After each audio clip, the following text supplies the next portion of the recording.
don't even know why I'm doing this. It's a waste of time.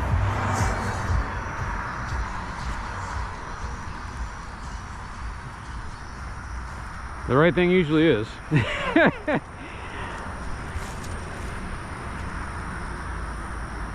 I'm probably about one tragedy away from becoming a really nasty bad guy. I skirt the line all day long, man, between good and evil. If you believe in such nebulous concepts. I guess the way I would equate it is, I'm about one bad event away from becoming a completely selfish asshole instead of a kind of selfish asshole.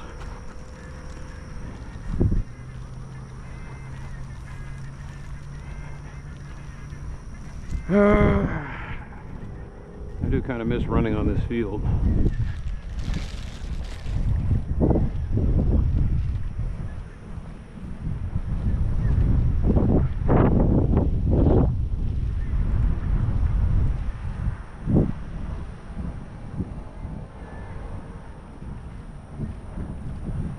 Did they empty out that trash can? I don't know.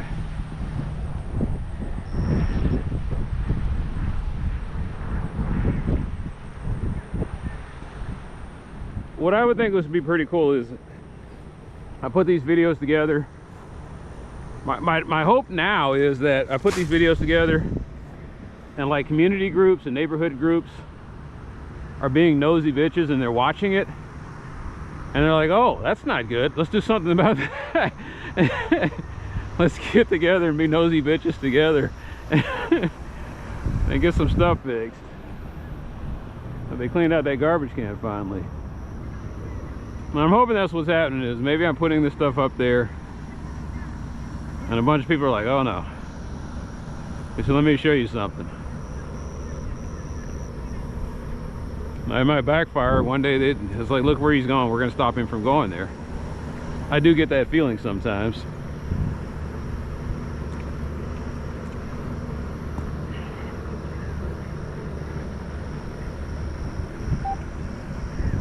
GPS just now kicked in?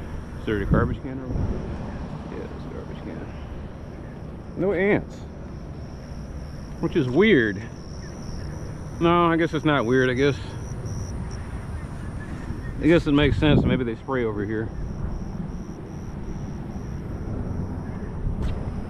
If you're ever hungry or thirsty, we got you covered.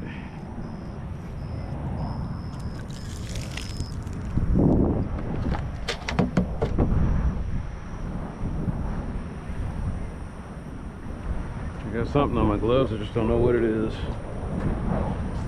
I'm gonna have to start carrying towels.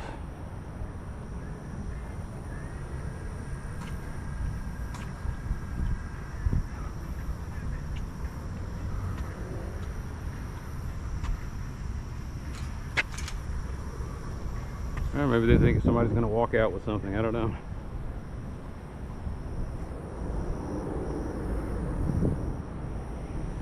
Which is kind of weird. So you lock the gate there and then you leave this here.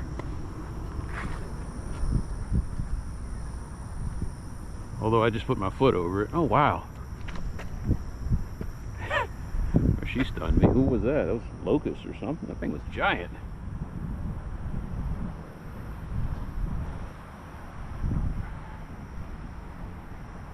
I don't even... What was over there? I don't know. I'll look at my old videos and see. Hopefully I got daytime footage. But knowing me, probably not.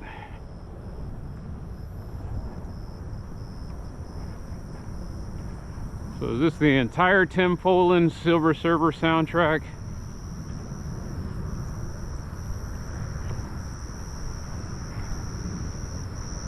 At the very least. Let me see if I can get some hand sanitizer on this situation.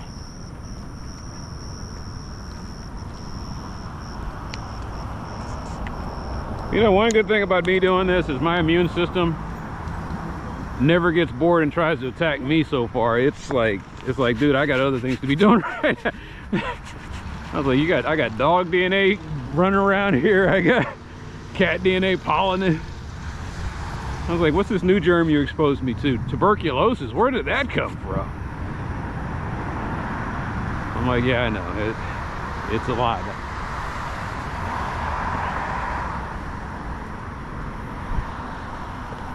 Just walking the streets, huh?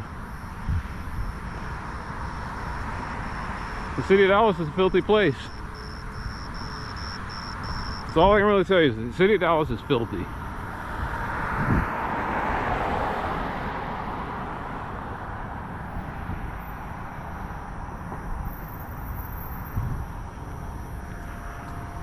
I keep meaning to get over here. Shit, I was gonna come over here on Tuesday, but I gotta go to the stupid meeting.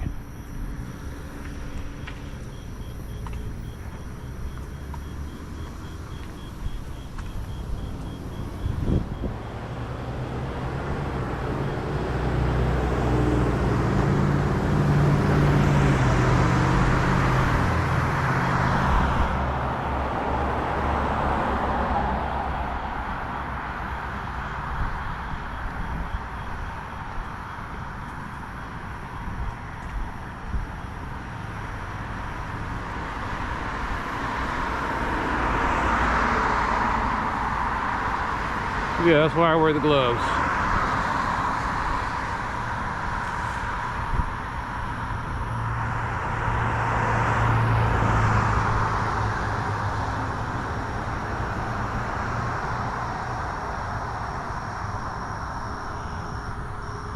Why would you have a reflective blanket? I guess I'll be tearing this house down next.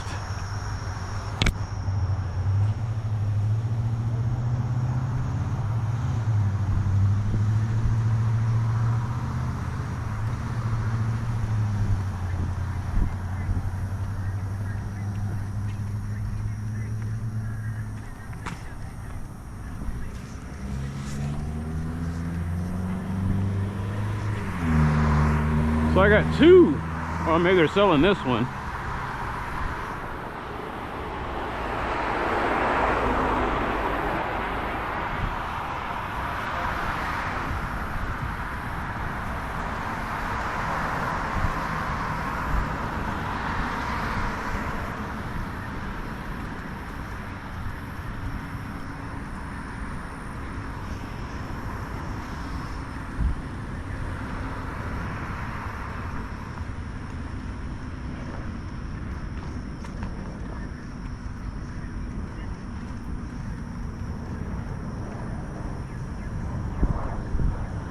Yeah, I didn't plan on picking up any trash today. I just, you know, I had time to do it today. I should have brought a bag and a grabber.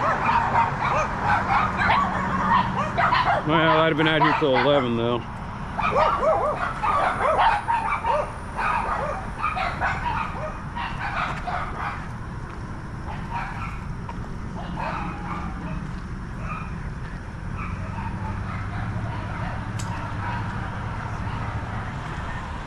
There's a bag.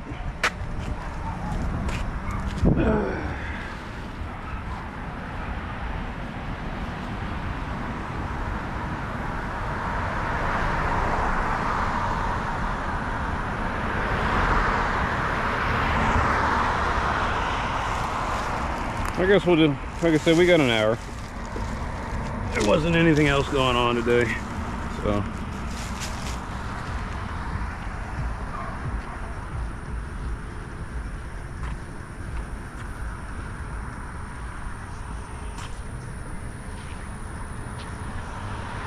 I got a small claims form to fill out.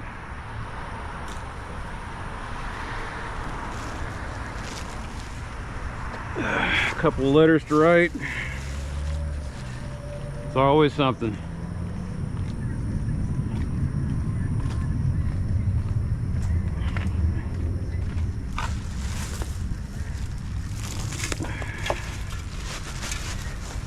What we got back here? We got poop bags. And beer cans.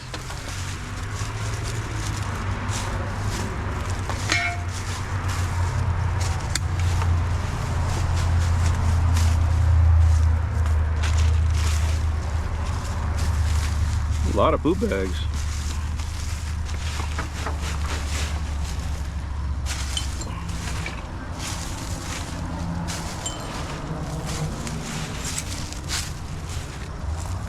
So that means that the same person kept doing this over and over and over again.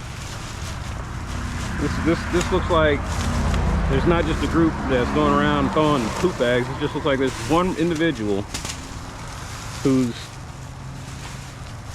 coming by here, take the dog out walking, and then you just throw the poop bags over here.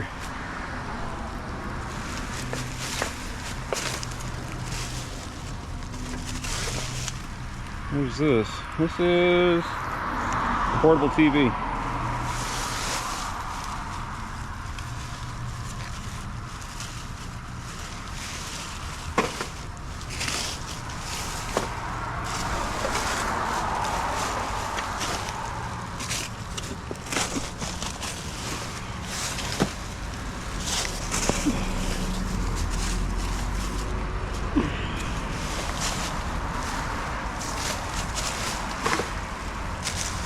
Yeah, this is it.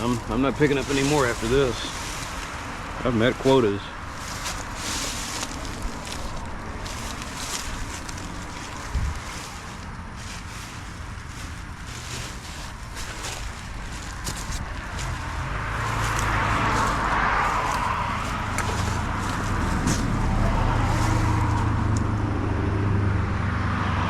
Use it with the spider webs.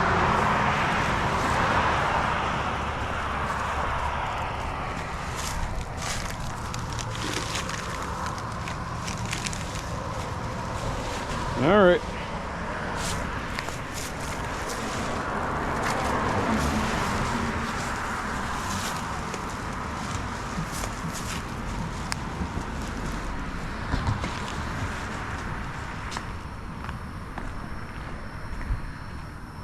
No leaks.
Still there.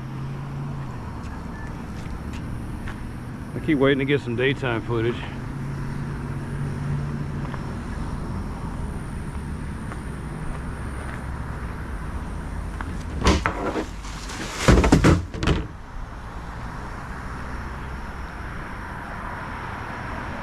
Yeah, we're done.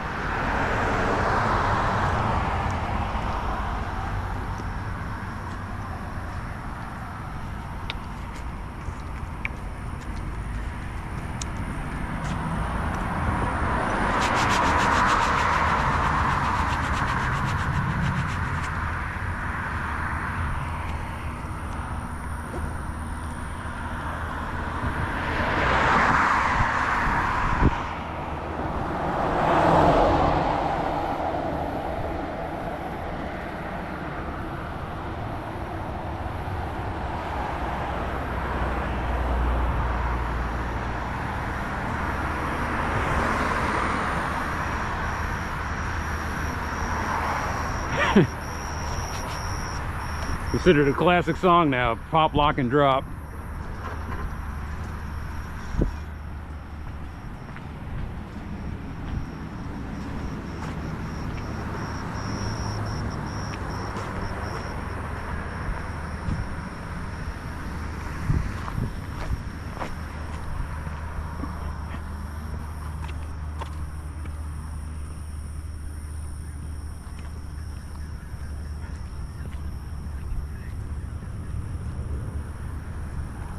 All right, crank it up.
know what? Let's go all out.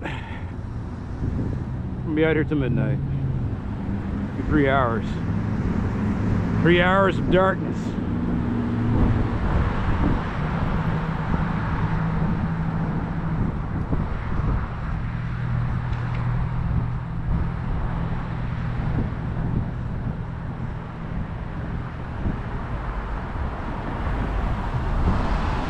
All right, that's cool. I feel like I want a long walk. I want a really long walk today. Longer than I originally planned.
Okay.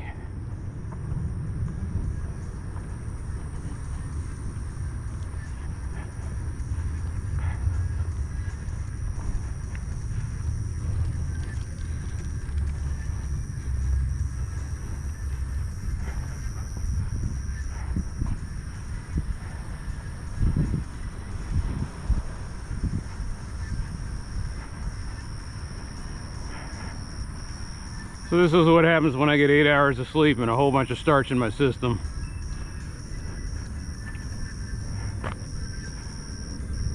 What am I gonna say tomorrow?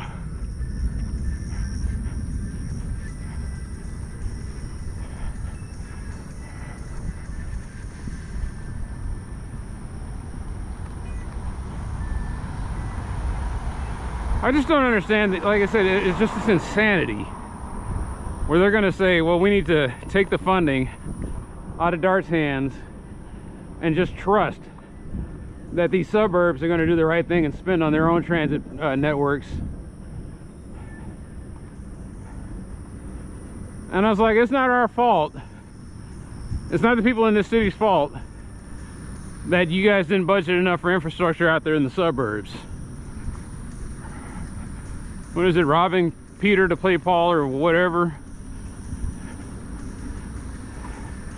If you want to live out there, charge those people higher taxes and let them pay for their own goddamn transit.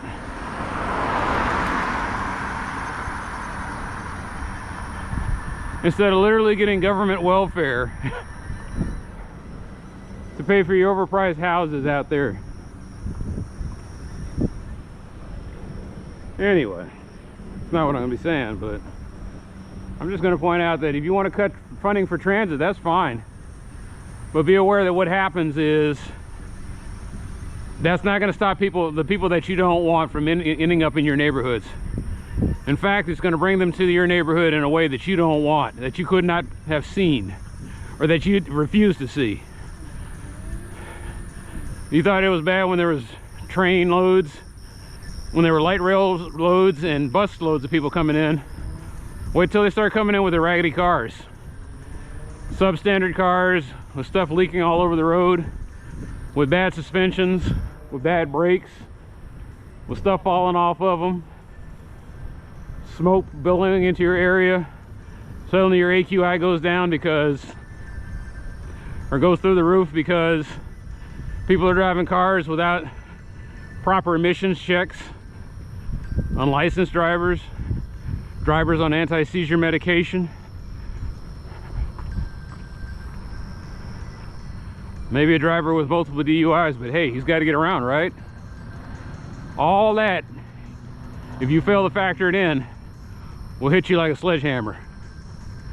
That's what's coming to those neighborhoods that we'll take funding away from DART and we'll reuse it to widen roads or whatever other bullshit thing they're going to try to do with it. But I guarantee you it's not going for transit.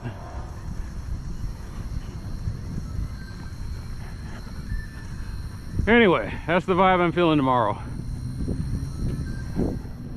Maybe you don't do it for the environment. Maybe you don't do it because for the poor, what it says, you're poor, you're tired, you're huddled masses, you're earning to breathe feet. You don't do it to help out their financial freedom. So let me go ahead and appeal to your selfish sides, because that's what this is all about, is selfishness. You put this through, and the problem you thought that you were solving will come to you tenfold.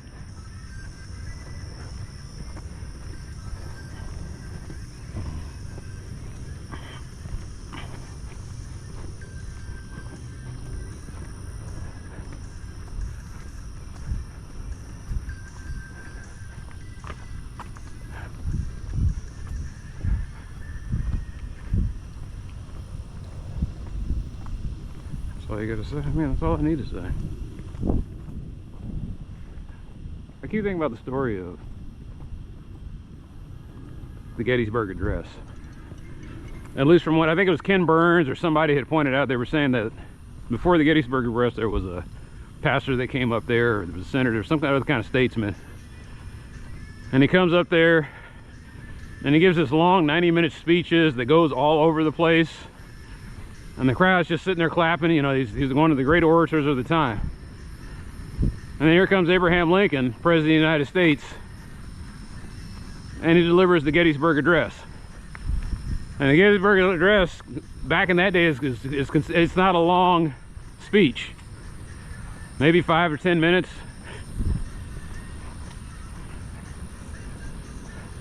And yet it floored people, and they had to get up out, and they were giving them a standing ovation.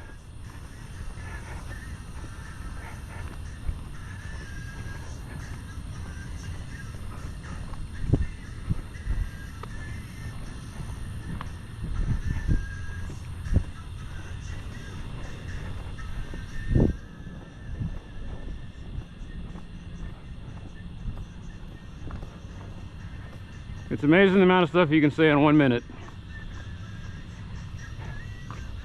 1 minute can save your life.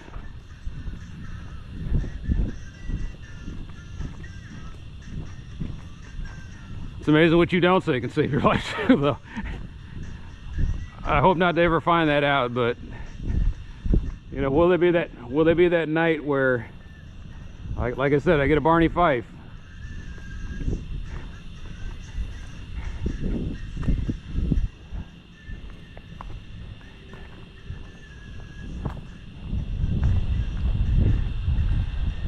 I mean, this has been, I cannot complain. This has been a nice summer.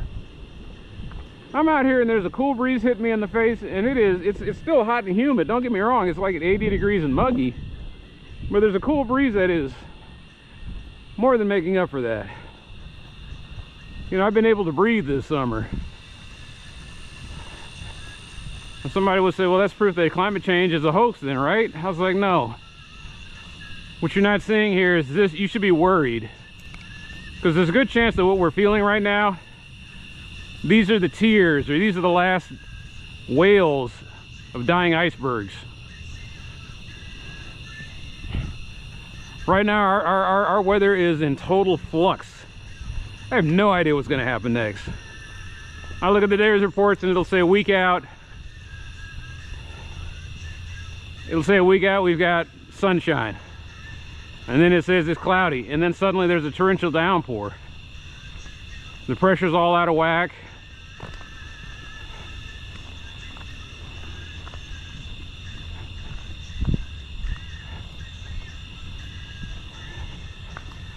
But I get a feeling that this is the precursor to something worse coming.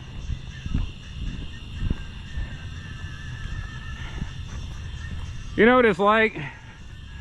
You try to tell yourself that you don't have, so if you've ever had stomach flu or norovirus, the thing about norovirus is it hits you suddenly. Or not suddenly, it hits you gradually, and you think, okay, maybe I'm fine, and then bam, it suddenly, that's what climate change feels like. It feels like you've got norovirus. Something's gone kind of funny in your gut. You got a little indigestion.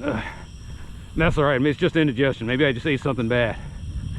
Then your stomach starts to tighten up. Then all of a sudden, you start rushing to the toilet, and you're like, okay, nothing's happening. Maybe this was just, like I said, maybe it's just something bad that'll pass. And there's that calm before the storm where you think, okay, I don't have norovirus. I'm perfectly fine. And then you start vomiting your guts out. You got whatever's in your intestines, it's coming out both ends. And that's a lot what climate change kind of feels like, is that right now we have norovirus.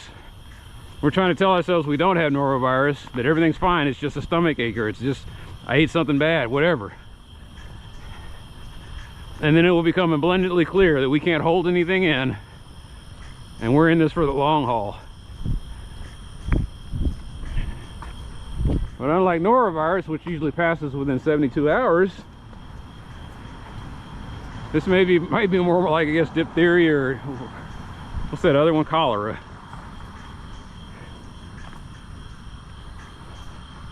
All those nasty intestinal parasites, and there are a lot of them.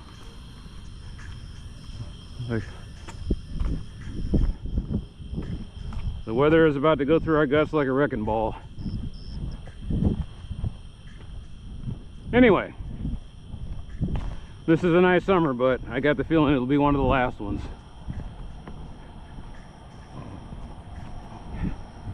And it's not over yet. You know, the crazy thing that could happen is you thinking that, okay, usually it's from May to September, it's hot here in Texas. But what if it's shifting? What if now it starts getting hot from August to November? How do you deal with longer summers? Double cross.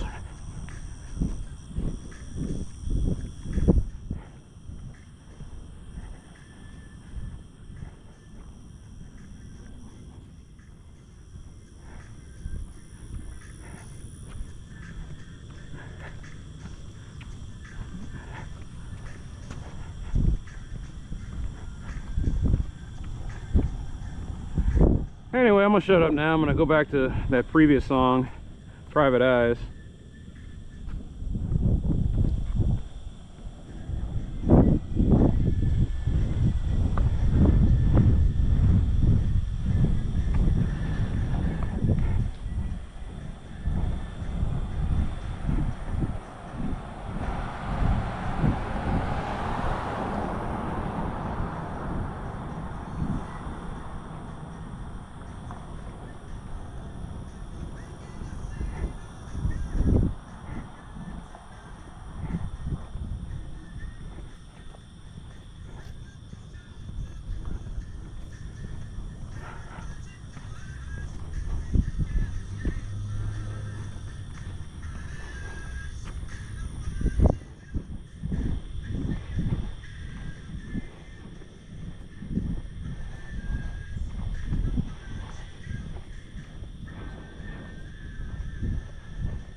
New sidewalks.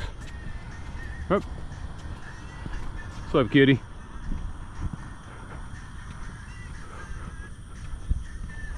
Well, that's weird. There's the weather report. Is that Sweet Pete? Sweet Pete Delkus. But then there's the big, I think it's David Huerta, the big giant Hispanic dude. Obviously, like his suits are just massive, but you can tell that like Sweet Pete is like, this is where you get a suit. But he started losing a lot of weight and he's looking great. You gotta start getting those suits tailored. He's a big boy. You get some shoulders on him and get that suit tailored nice. He's gonna look pretty impressive. Cut a good figure in that suit.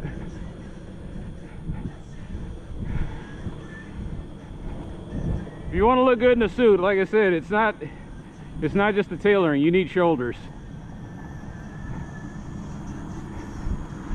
Because a good suit, it makes your shoulders look great, but a great shoulders makes the suit look amazing. You see all those NFL guys, and they're all got the tailored suits, and then you got traps popping out there. Think Terry Crews.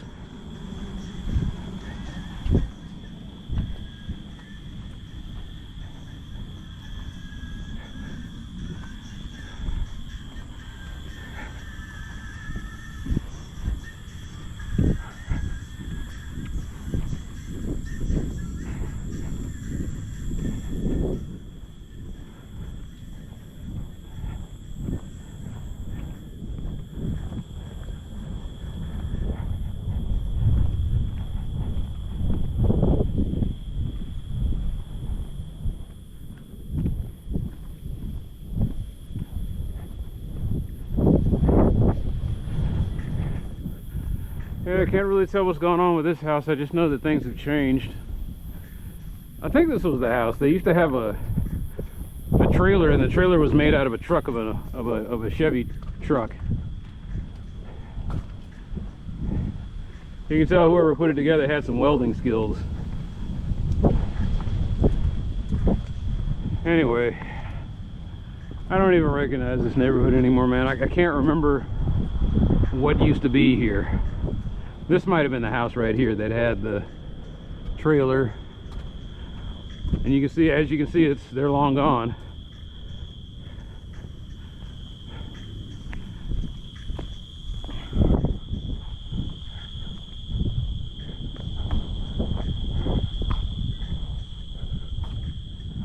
I'm surprised. I think I was up here last year, 2 years ago, and they still haven't sold this house. I don't know. Is this a good neighborhood? I'm walking through it at 2223. It's okay. Rabbit. And I heard there was coyotes going through here. Man, well, I got one curious ass bunny. She's like, what's he doing? I was like, I'm just walking, girl.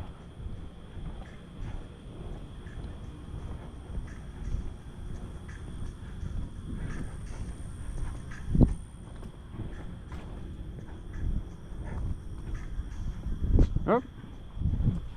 Well, I'm not the only stupid son of a bitch out here tonight.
find it interesting that I don't know what street this is because there's no sign. Rosa, that's Rosser. There should be a sign right there.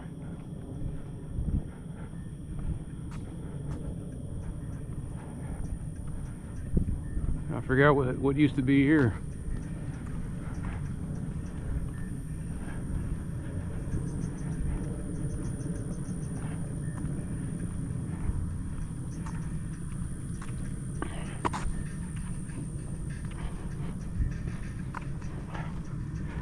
I used to track all my time and everything, and then I got this Garmin watch and it does all that stuff for me. The annoying thing is it does this Garmin, I don't even know if you want to call it a watch. I guess it's a fitness tracker, but it sucks as a watch. It doesn't give you the date. You would like to get the time, but if I turn my wrist, it'll show me how long I've been at this.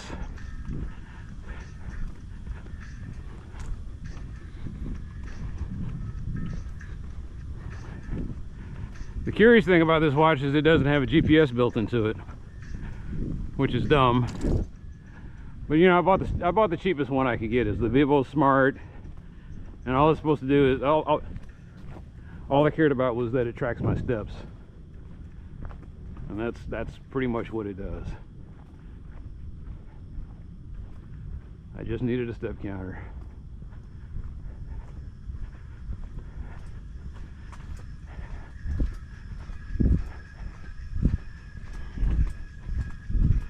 Will I ever put GPS overlay on my videos? If you find a way to make it easy, I'll do it. Maybe I should have said cheap and easy. I just can't justify paying 200 bucks for something that will add more time to my already, that will, you know, add more tasks to my already busy schedule. Because it's already hard enough taking a video, stitching it together, putting it in H.265 format, and then uploading it. So now what you're asking me to do is take the video, stitch it together, put it in H.265 format, and then you want me to run it through a GPS overlay system that splatters the thing on top of that. 4K video already takes about 8 hours to render. So then all of a sudden you're sitting there having 360 video, which takes like 12 to 24 hours to render. And you can see how much of a headache that is trying to run something through twice.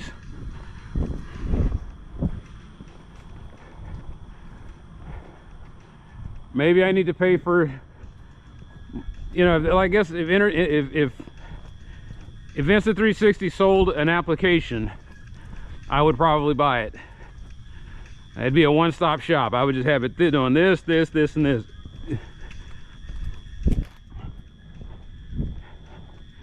And I'm sure somebody can tell me there's an easy way to put the effects in. Not an easy way, but there's a way to put it in, because nothing's easy with Kden Live.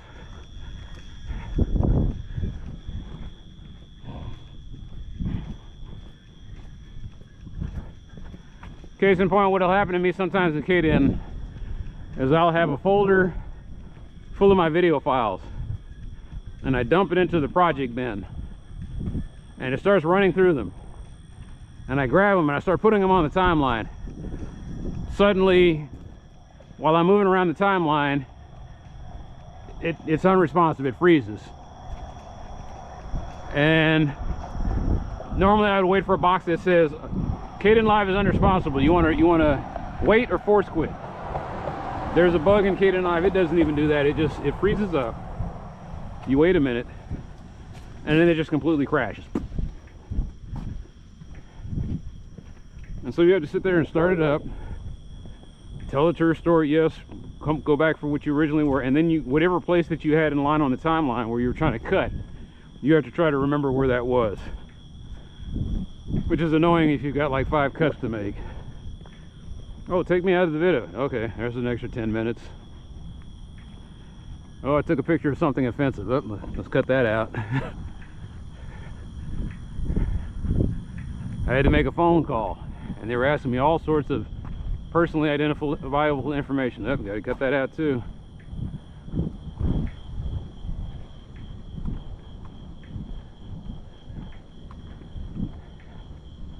Normally I wouldn't care about what the bad guys do with that stuff, except it affects more than me.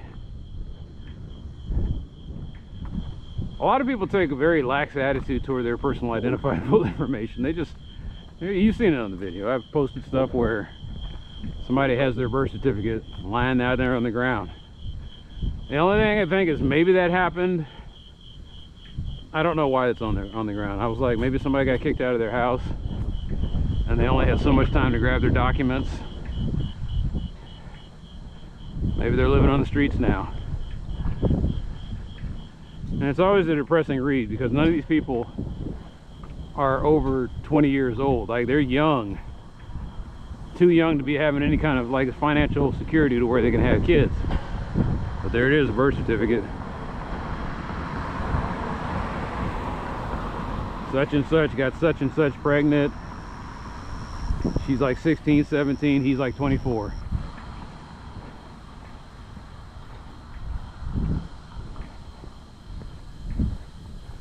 We don't know if they're married, if they're in any kind of committed relationship. We just know that there was a kid involved and he's the dad claimed on the form. And see, I made the assumption that the dad was there while they were putting the document together. It might have just been the mom. And she gave out that name. What do you know about him? Oh, I know everything about Alejandro. But what I don't know most of all is he ain't here.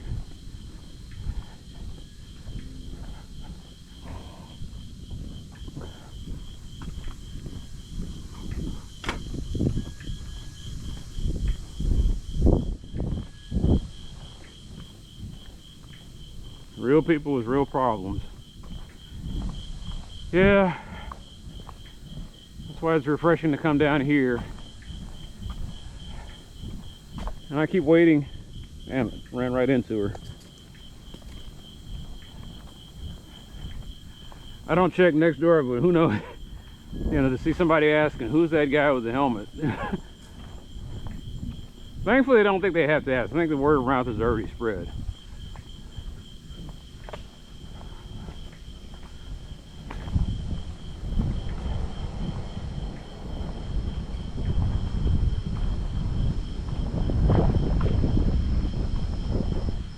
Want to be famous? No, I just, like I said, if I could stop wearing all of this, one day I probably would.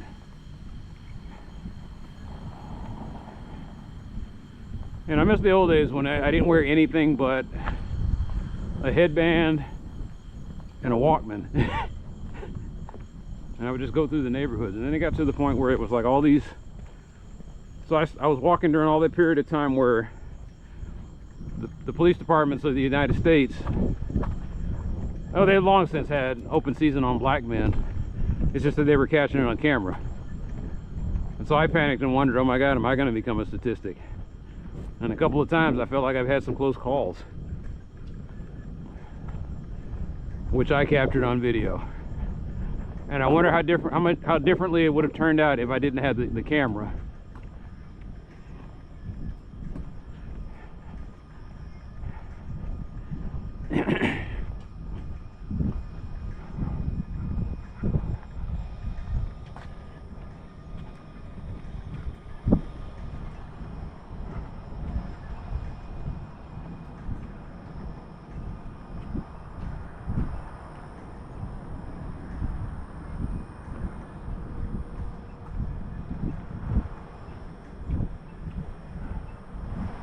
Part of me wonders what would happen if I just kept going down Merrell here. Maybe you'll never have free time. This is new. No, I'm confused of where I'm at. I thought I was at the Walnut Hill School. I was like, that's new. But I don't know where Merrell will take me. That's why I wish I had bought the bike last month. But then all of a sudden there was 2 emergencies. You get bit by a dog, don't know how much you're gonna have to pay for that. Unfortunately, I got off lightly on that one, and that's something I gotta take care of later. And then guy comes by and says, hey, the drain in your tubs, that doesn't look right. What do you mean? It's not supposed to be looking like that, and so you're gonna have to replace it. And I was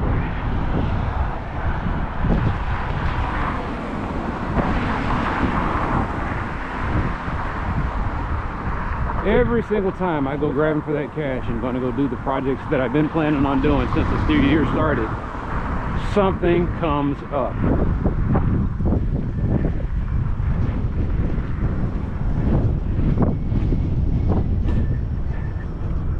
Now, I know I spent a lot of money on cameras and whatnot, but that's relatively cheap compared to all the other projects that come up.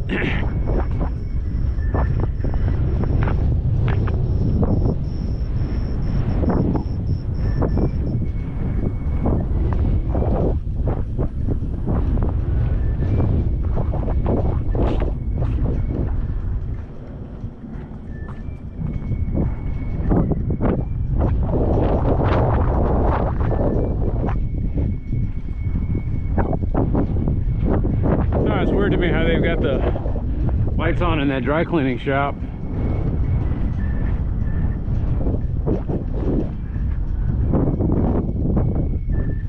What do you suppose the point is? It's not like somebody's out there at 2300 hours. Hey, you guys still open? Yeah, we're open all day, 24/7.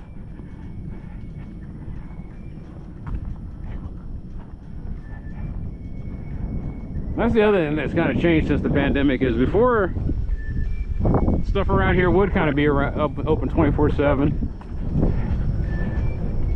I mean, before the pandemic and before all the homeless situation came in here, it was just, you know, it's crazy how wide open it was. In fact, right about the time that tornado hit, I want to say, that's when we started really having some problems.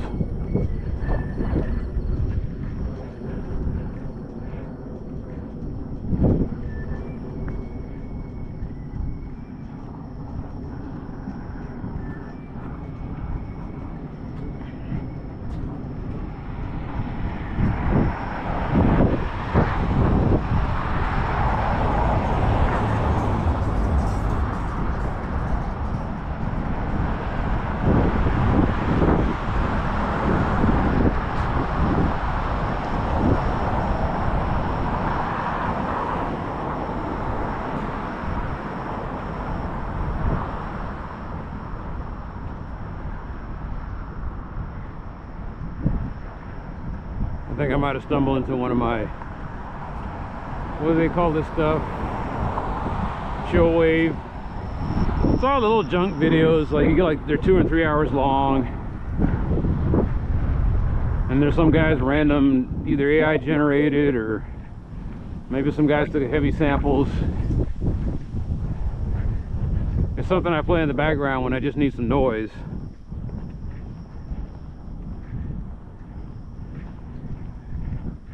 And it made its way onto my musical aid because I had a folder called Long Play.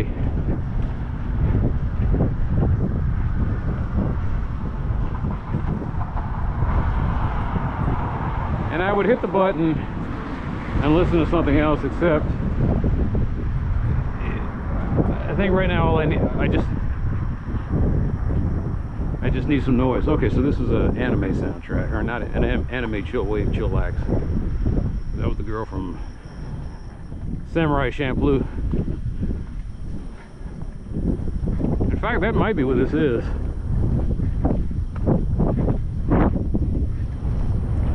This might be the Samurai Champloo chill wave.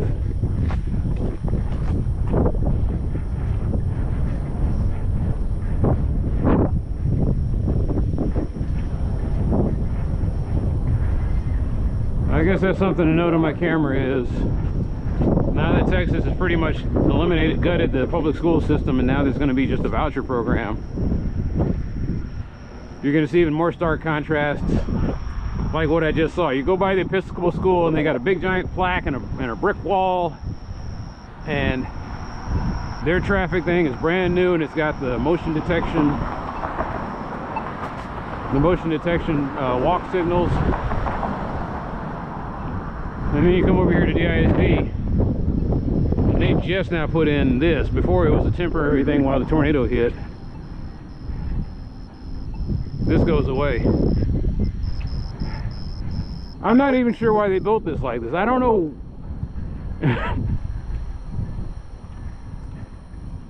I was like, we're gonna put Walnut Hill Elementary back up here. Yeah, we're gonna make it something else. Don't worry, it's gonna be lovely. You're gonna want this. You're gonna love it.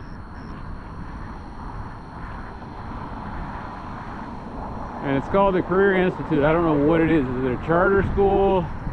Is it an adult learning facility? I guess I could do some homework. Ironically, about a building where they issue out homework.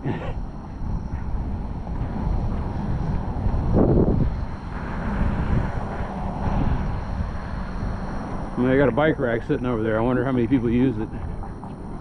Maybe you have that one teacher.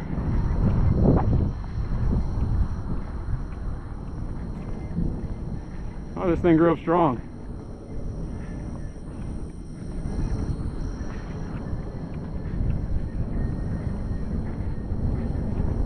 Did you do any of this? You'll know it's me if you see the 2 half hitches on it. I guess they got rid of that tree. Or maybe they just re-put it in there. Is this me? Yeah, okay, that's you. I think it's you. I don't know. Put one up there. It was 2 half hitches. Looks like it's growing in there strong now, though. Oh, Tim Dickey's the tree guy. I'm not. I barely knew the guy. I've met the guy twice, but I got a feeling he's going to be very missed.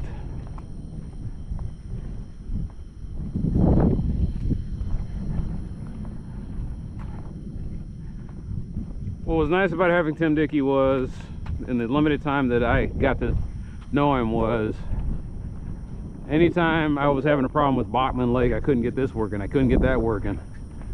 The friends of Bachman Lake would contact Tim Dickey would contact me about something, and I'd say, this is what's going on, I don't know why they haven't fixed it. And then usually it got taken care of. I think the biggest problem I have while I've been doing all this for a year is Dallas sucks at communication.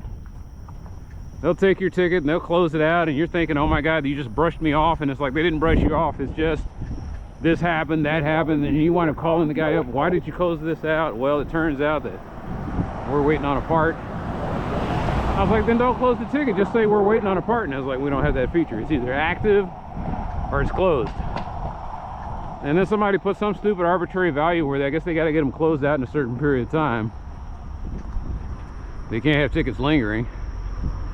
I was like, you can have a ticket lingering, just put a status on it. It's like, look, we haven't forgot about you, Mr. Young, but this is what's going on. I do that all the time in my work. I call them up and I say, hey, I know I haven't talked to you in a while. I know you're still having the problem. This is what I found out so far. I'll try to keep you updated. People really appreciate that. Like, they appreciate that more. They want the problem fixed, but at least they want to know that somebody cares and is trying to take care of it. I don't get that feeling from the city of Dallas.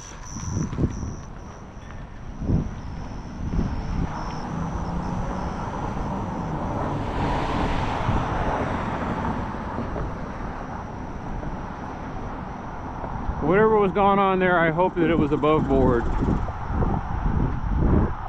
But it was weird that as soon as I came by, it ceased. And I was sitting there thinking to myself, am I about to become a statistic? And then I look and there's DPD quickly rolling through. At the very least, they provide a nice distraction from me.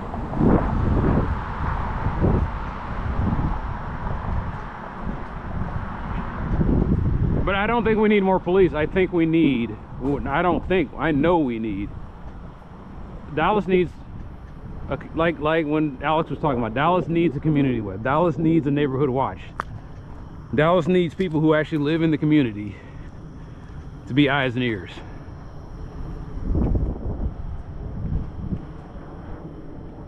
we've gotten to this mentality where we think that BPD is supposed to do it all. And I was like, no, they not only can they not do it all, they can't do what they're doing right now well.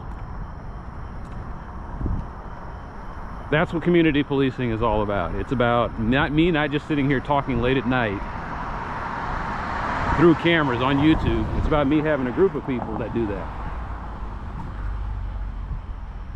Yeah, you know, you can put more cops on the street and all they're going to do is what you just saw there. They're just going to drive through at super speed, not giving two shits about what they might be seeing out of the corner of their eye. Or you can get a team of people that you know, they live in your neighborhood. They know you, you know them. And what we also know is who ain't supposed to be there. And those people walking through your neighborhood slowly noticing, hey, what's this guy doing with this truck? Hey, what are they doing in that back alley there? Wouldn't you rather have a bunch of nosy bitches directing the cops rather than having the cops just roll on through?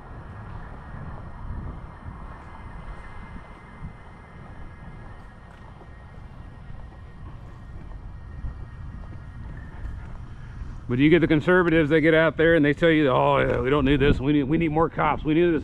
It's like more people that are disconnected from your neighborhood that are getting paid money to play Candy Crush on their cell phones.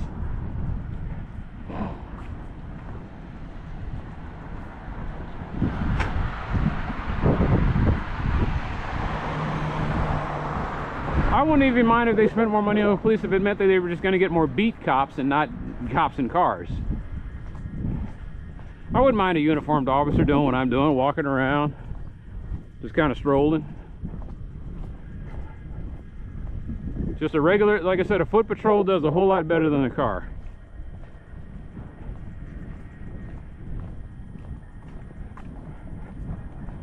All these unemployed kids, all these guys who are out of work, who they're going to be up late at night anyway. Give them a game console. Just let's say, hey man, you want to make a little bread? Walk up and down this neighborhood every couple of hours. Let me know what you see. Don't even have to write anything down. Just give them a camera and say, hey, just kind of film stuff, man. Get weird with it.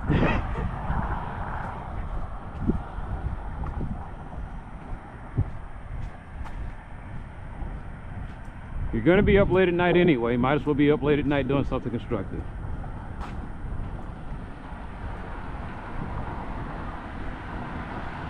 Watch this neighborhood. Learn this neighborhood. This is better than some video games, man. It's like side quests. There's more of an element of danger. You know, this is Persona. This is the Persona chill wave. I'm saying what it is, and I can just open up my thing and look. Persona 5 lo-fi beats. This is what I'm talking about. It's not bad. It's just not memorable. It doesn't pound. It doesn't make me feel. It does what it's supposed to do. It helps me relax and think.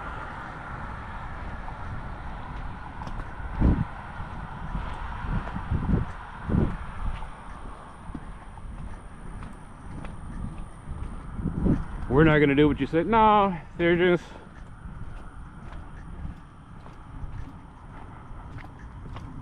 America will slide off into an authoritarian state. I just don't know how long it's going to stay there. I think we're one natural disaster away from giving away all of our power to one moron that lies and tells us that we can trust him, rather than do the homework and either do it ourselves or research a group that can do it.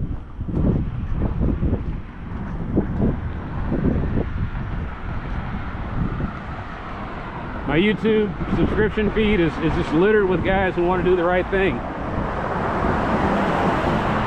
And they're selling you ads, they're doing ad subscriptions to Surfshark and begging for money on Patreon. I don't want Raleigh Williams begging for money on Patreon. I want him in the department doing the thing that he got his degree for. I want road guy Rob to be riding the streets and saying every once in a while, yeah, maybe we can take care of that. And yeah, if you can make a video, but he's also the guy, he's the guy you're listening to go ahead and, hey, take care of this, take care of that. I want Ray Delaney designing cities and not getting any friction or kickback that relies on NIMBYism or business as usual, or just because you want to be able to ride your personal dangerous metal box down the street fast.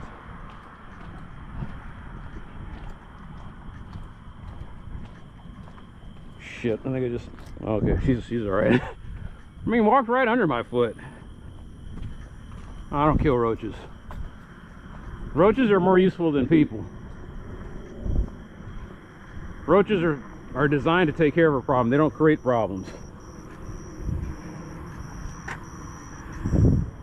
It's weird. Maybe the guy got forgetful and he just left his tools out.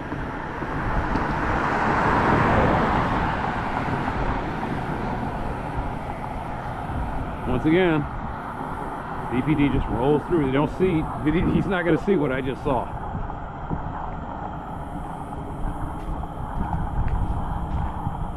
For all I know, those tools could be sitting out here. That's because I don't know the neighborhood.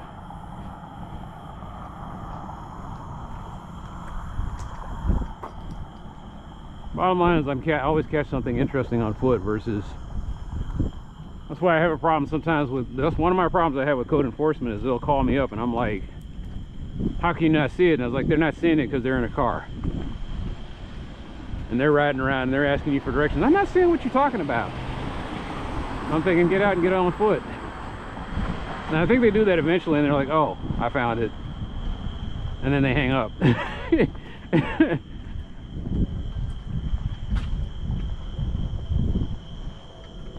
Ah, damn it, I forgot to put the diaper on. That's alright. I'm doing laundry tonight.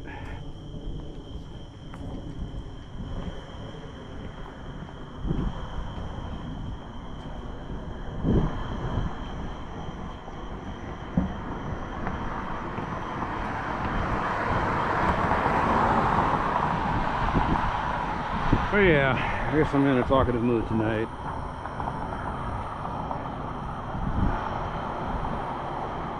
I'm not perfect. You know, as you've heard in this video, I'm probably a little racist, a little sexist, a little bigoted, definitely ignorant, kind of stupid. You know, I'm nuanced and complicated. I'm not going to get it right. But I will try to present it to you in a way that, hey, maybe we can figure out a solution together. I just see something and I react. And I react with all the experiences I've had in the past and all the training I've had. I was raised evangelical Christian, so that's always going to come into some of the decision making and some of the things I see and say. And it took a long time and a lot of training for me to break that cycle of, well, this guy seems like he's an authority, maybe he was sent by God, and so I'm just going to follow what he says instead of scrutinizing people. That's the problem with the guy raised, like, if you want to know, you know, what's wrong with people who are evangelical, is we tend to take things like, if it seems like you're the authority, we'll follow you. There's not enough, you know, there's not enough skepticism. There wasn't enough skepticism built up in me. I thought all my teachers better follow what they say. They know, you know, they're put in a position of authority over me, so they must know what they're talking about. Don't mouth off to the police. Don't do this. Don't. All right.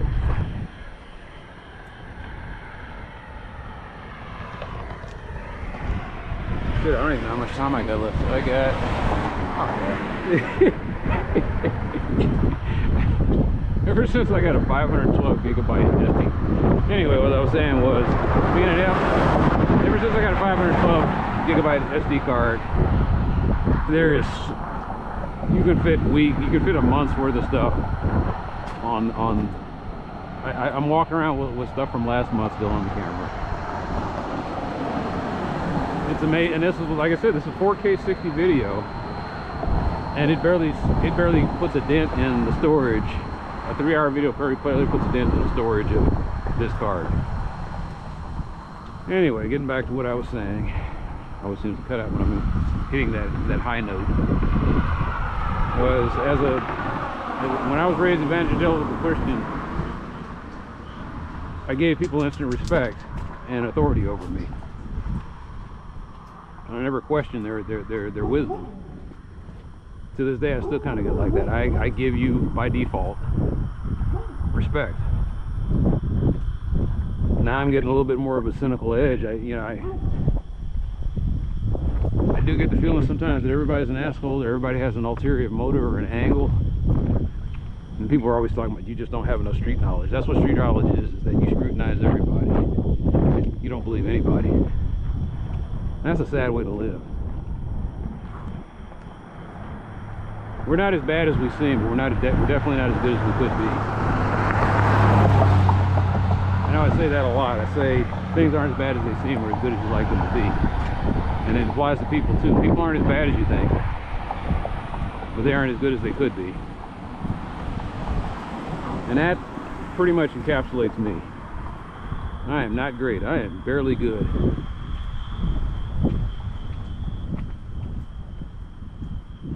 Sometimes I'm enough. Alright, getting back to what I was saying. That's it. That's all I was saying. Man, but I'm glad I could hear that. I heard it though. I was like, I was worried that I wasn't going to hear the thing go off. And so that was, this thing keeps resetting. So anyway, it's 2,300 hours. Looks like we're going to be walking after midnight.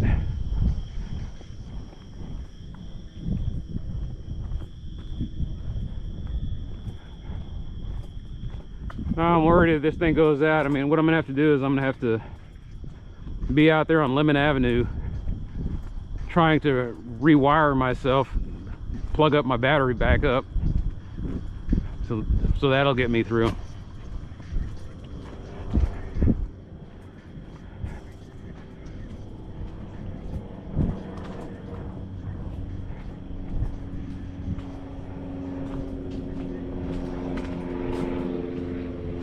So in the middle of this is a lo-fi thing. It was all chill, and then all of a sudden you got some mumble mouth motherfucker coming in here breaking all of that vibe. So now I'm just going to change over to another thing and delete that from my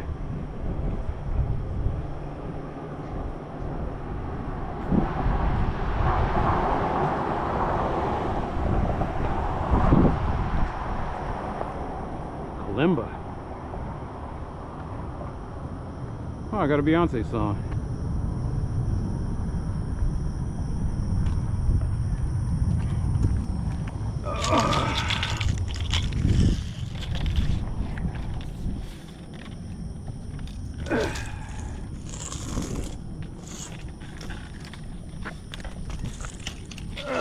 Or is this Whitney Houston?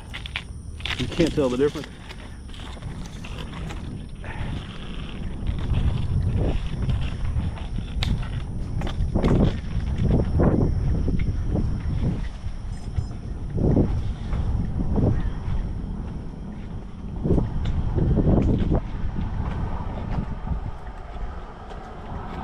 What I'm worried about is this might belong to the people that live over here, but I seriously doubt it. I think it just came off of a truck.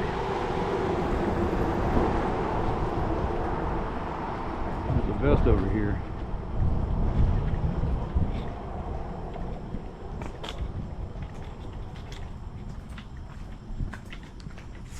This is how I get myself shot and killed.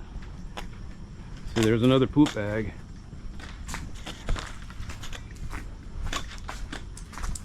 There we go. You see me on camera. Cool.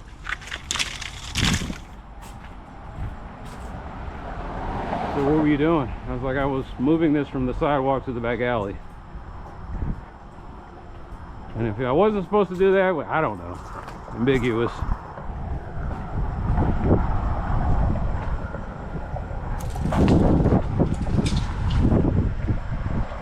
Okay, yeah, that answers my question. This does not belong to something happened here.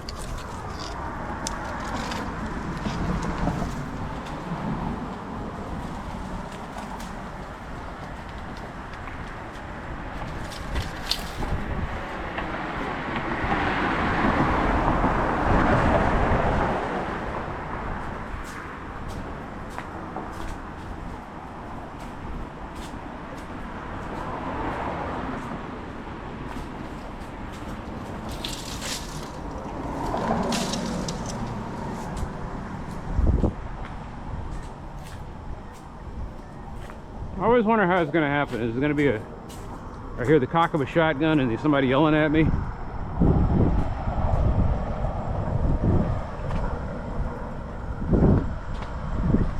Will I die while Whitney Houston's playing in the background? It's a hell of a way to go, huh?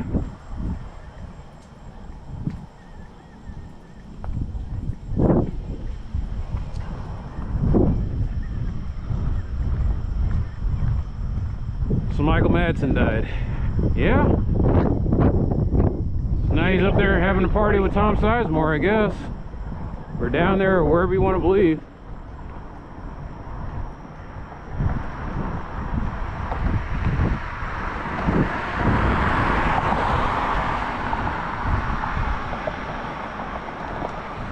All the tough guys are just dying off on me. What was the other guy? Ray Stevenson? Played Titus Puyo on Rome, and I guess he was in this, from what I'm understanding, he played a Jedi in some forgettable Star Wars series.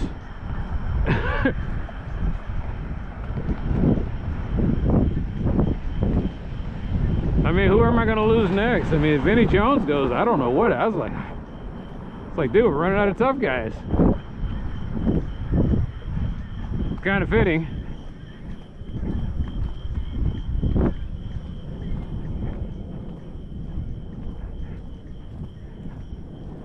America's lost its toughness. I mean, they're not American. Well, but yeah, the West has lost its toughness.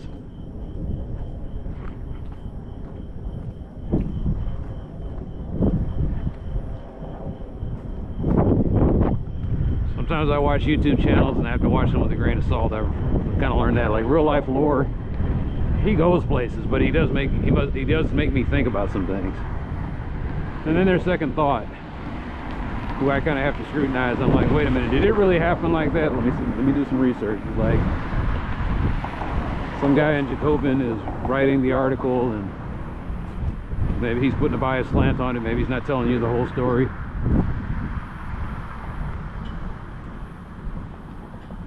But you have to look at the other point of view, the other side's point of view.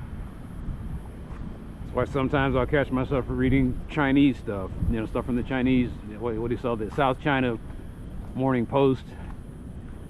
And I had to like put on a heavy bullshit filter, but I was like, okay, well, we know the place might be true.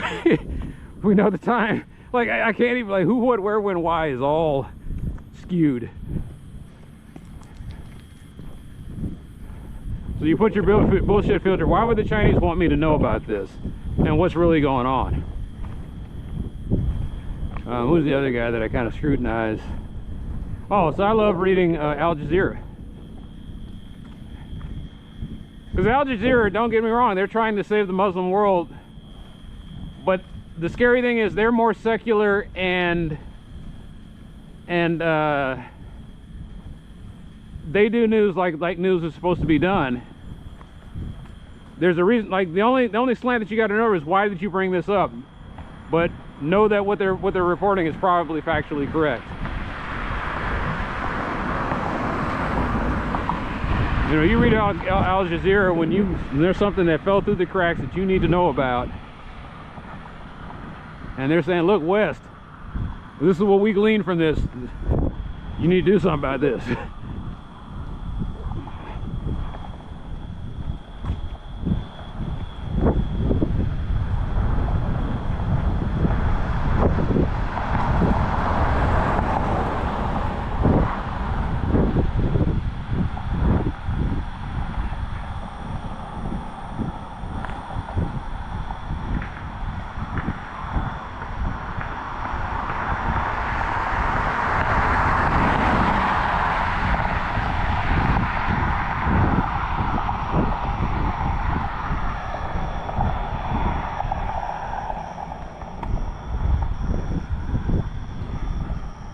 No, I was kind of expecting that when I went to that back alley just now, DPD would roll up on me. Because the guy had me dead to rights on camera, moving that stuff over to his garbage bin.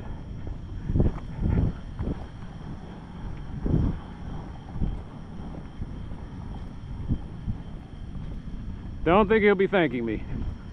He'll be wondering who left that trash over there. and looking through his cameras and seeing me. One day he'll muster the strength or the courage, and he'll come talk to me. And he'll say, can you not do that in the future? And I'll say, sure. Not a problem. Sorry I did it. I didn't know where else to put it. No, that's all right. It's just... And he'll give me his limp dick reason, and I just won't do it again. I'll be kind of pissed, but at the same time, I will be respectful.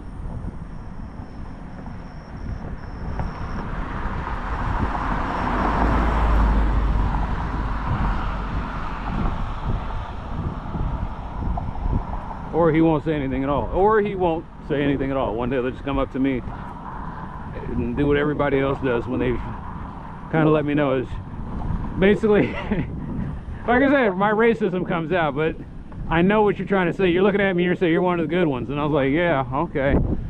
I guess sometimes I can be.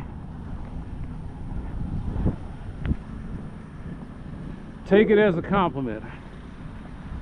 I know that's how you meant it, but at the same time, you besmirched a bunch of other people that you didn't know.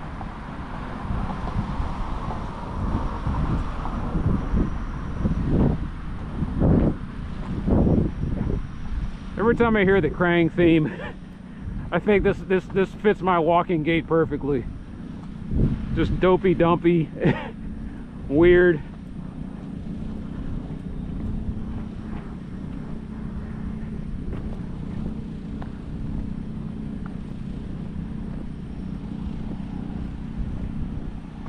Am I gonna have somebody coming up to me asking me to buy them lottery tickets?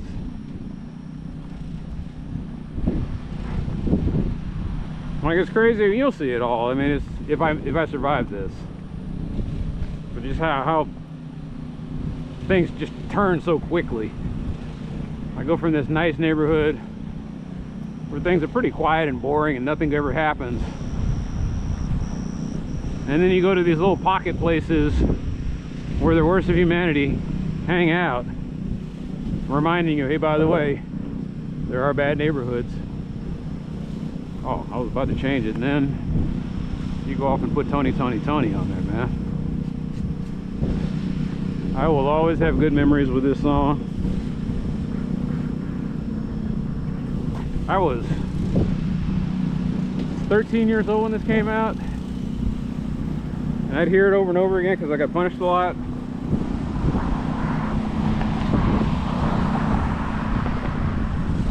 It's probably one of the first times in my life where I could just listen to something and it makes me feel something.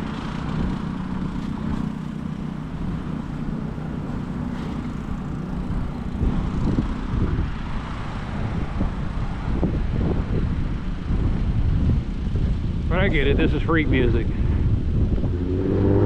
probably the only guy that likes freak music. Fucking asshole. I'm probably the only guy that likes freak music and doesn't use it to freak. Like, I'm supposed to be listening to this with my loved one and get my, well, not my loved one, but whoever I'm nailing that night, and get my groove on. And I just like listening to it because I like the melodies. All right, I'm gonna shut up now. Unless there's another asshole with a loud muffler. Wait.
No, I just realized that I was much older when this song came out.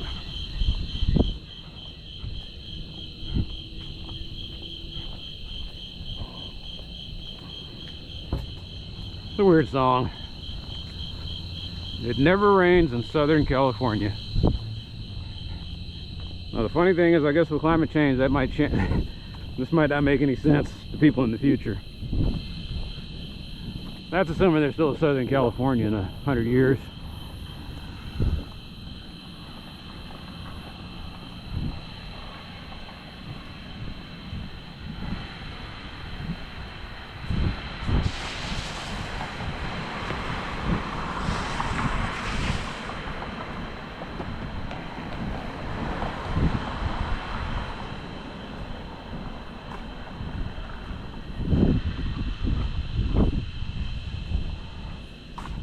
No, don't get me wrong, I like Tony, but I realize that one of the things I love about this song is it has fake violins in it, but for some reason it works.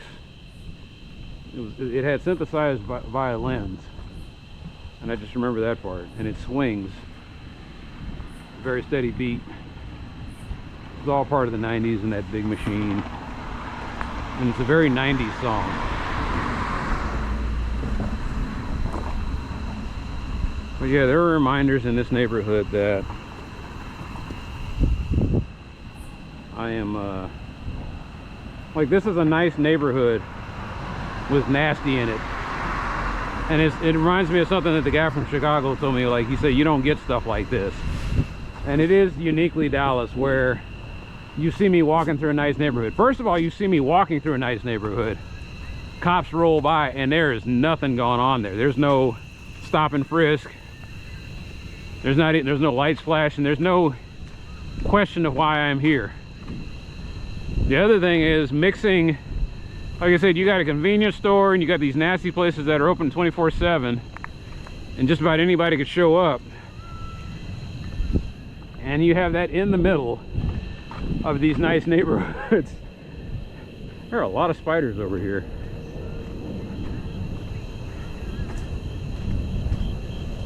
Just looking at these, looking through the guardrail and seeing them plant their webs.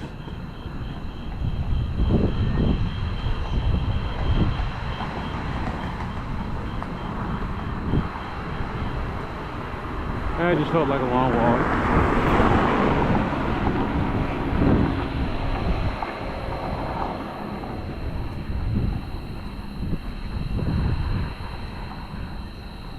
The problem is that I went to get my car fixed today, and I go there bright and early. I'm the first guy in line, and the guy said, oh yeah, we'll get you knocked out in 90 minutes. And I was like, oh, 90 minutes, okay. Well, I thought it was going to take longer, because usually sometimes I would go up there and drop it off and it'd take all day. He told me 90 minutes, so I decided to stay put. I was gonna grab a bag full of stuff and I was gonna walk all the way back home and then have them pick me up and pick up the car and, you know, pay for it. I was there for over 3 hours. So this is after working a 12-hour shift. I go into the place at 7 o'clock in the morning thinking that, not really thinking anything, but being told that I would probably get out of there before 9, and I didn't get out there until almost 11.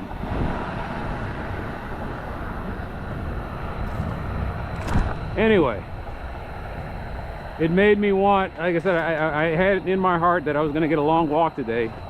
I was going to do it 2 a day.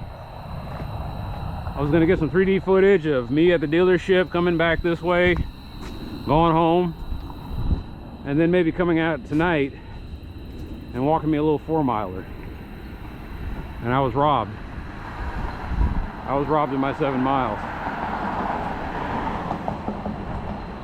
And so I'm doing what I'm doing.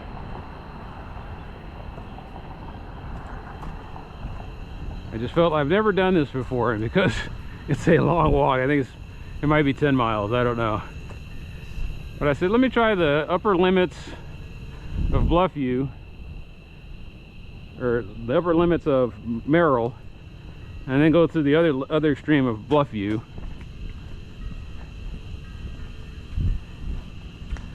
See, like right now my legs are getting tired. It's about the time where I would sit down and eat something, and then go back to finishing off my walk. In other words, this is a bit longer than I thought it was going to be. And I probably should have turned around a short crest there, but I'm going to see this through.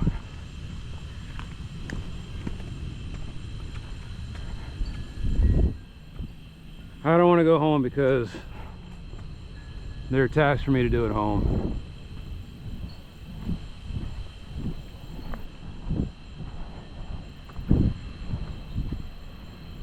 This is my version of playing video games. That turned out neat. I'm looking at this bush here. Kind of got like a maze thing going.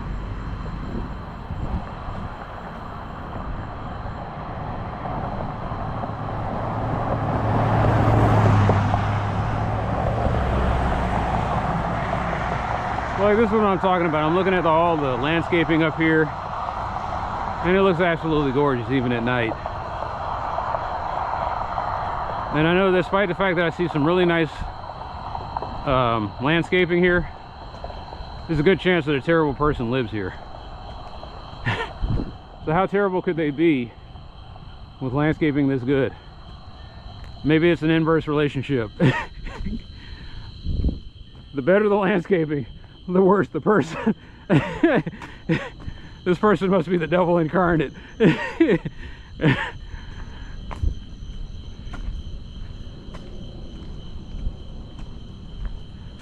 then you're next to this house, where it looks like they don't give two shits about anything. And they, like I said, they must be the nicest people ever.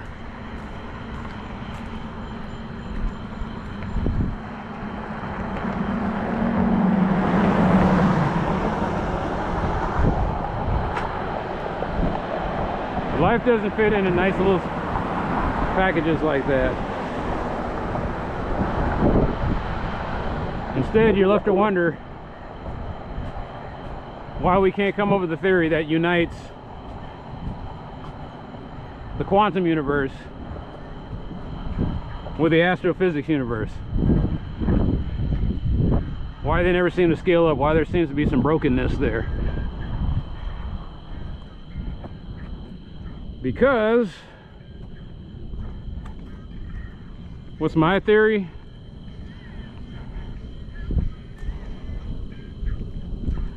My theory is that the quantum thing, the quantum universe does work quite simply. Well, nah, I don't even want to say that. I think on both ends of the spectrum, there's a lot going on. On the quantum level, you have particles trying to pop in and out of existence, and there's so many that it just creates this static that makes it hard to predict what's going to happen next. And on the other end, you have like black holes and stuff where there's so much macro stuff cramped. You see, this is what I'm talking about. I'm trying to get by, and this fucking asshole's coming by. He just happened to be getting in that lane. Just happened to be coming by at this time. But hard to keep a thought going when you're about to get hit by a car, because the people around here think that their sidewalks is just their personal storage place. So, getting back to what I was saying, you got black holes where there's just so much stuff crammed into it that physics can't run like it normally runs. Like, we understand this perfectly in the computer science community, where you get to a point where you have so much stuff crammed into memory that nothing can run properly, and it just kind of hangs and freezes. And then eventually what happens is your hardware heats up because it's just this constant race condition, and then it just collapses. The universe can't do that, though. The universe doesn't have a reboot, as far as we know. Now, that would be funny if I said this and some guy did the math behind it. He's like, wait, he just described why this doesn't work. And I was like, yeah.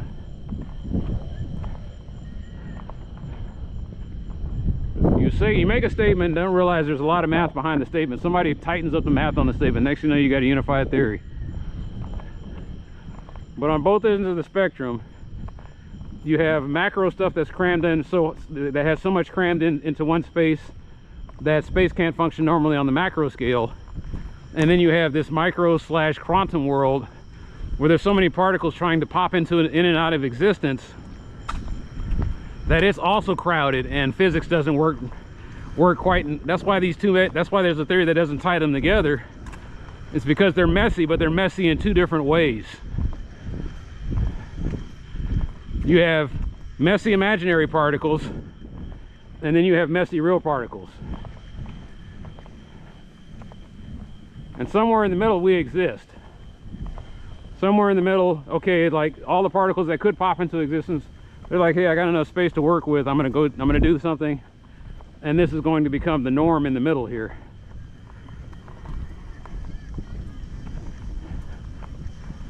So what's gravity?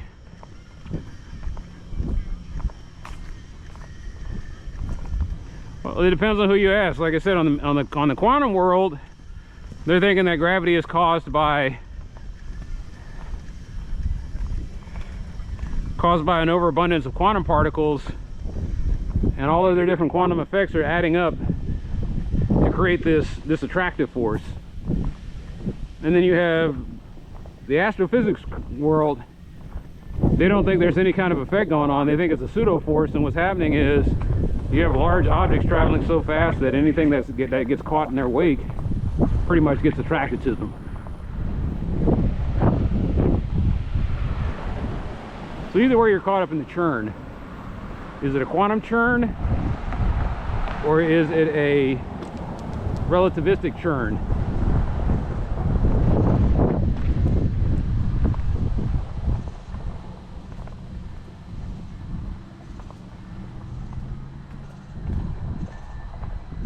Do we need something that ties them together? No. We may be describing something that with a missing dimension. There might be a missing dimension in the quantum world that we don't see, and there's the quantum dimension that's why the quantum things behave the way they do, and it rarely interacts with our universe, and that's why you have some of the effects. And then you have this relativistic world. I still think they're the same world, though.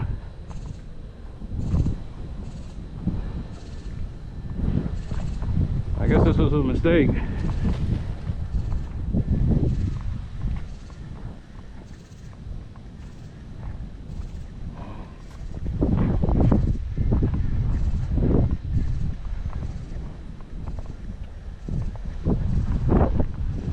How much of a threat could I be? I'm talking about quantum and relativistic physics at 23:27 at night.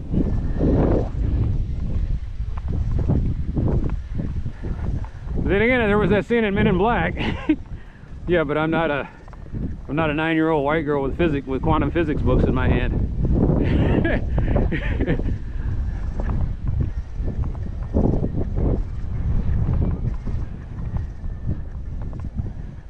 So is that what the physics community needs? They need Will Smith circa 1999. The physics version of Will Smith for circa 1999.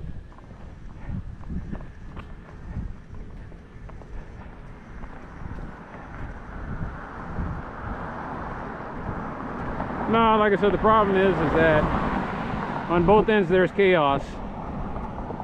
The problem is that we mistakenly believe that there is only one type of chaos. And anybody who lives in the hood knows chaos comes in flavors.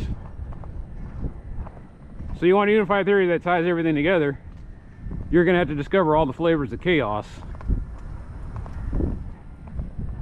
And then you have to figure out what ties those flavors of chaos together. Maybe quantum chaos and relativistic chaos have a common thread, but you still have to figure out their chaos first. You're just trying to jump ahead and say it's just one chaos. It's like, no, there's not one chaos. There are multiple layers of chaos. There's girlfriend chaos, there's family chaos, there's government chaos. Wow, you're a big girl, aren't you? I'd have ran right into her.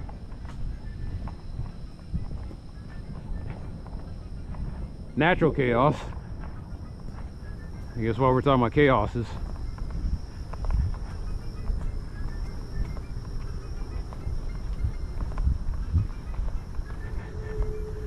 If it exists in 3 dimensions, it probably has its own chaos. Its own form of chaos. Ah, crap. The young postulate. If it has 3 dimensions and moves in 4-dimensional space, it probably has its own set of chaos rules.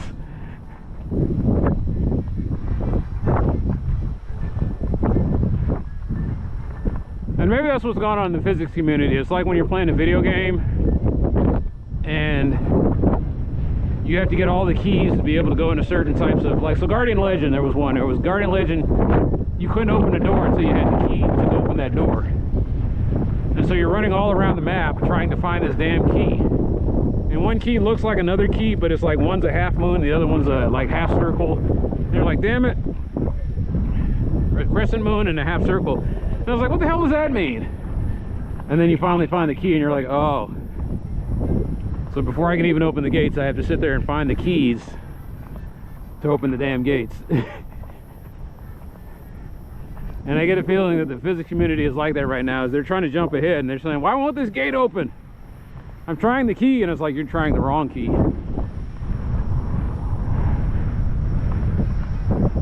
The flavors of chaos. So far everybody wants grape. They want great chaos, but they don't realize there's lemon and strawberry and orange and snozberry. Snozberry chaos. That sounds like a Ben & Jerry's flavor. Fuck me. All right.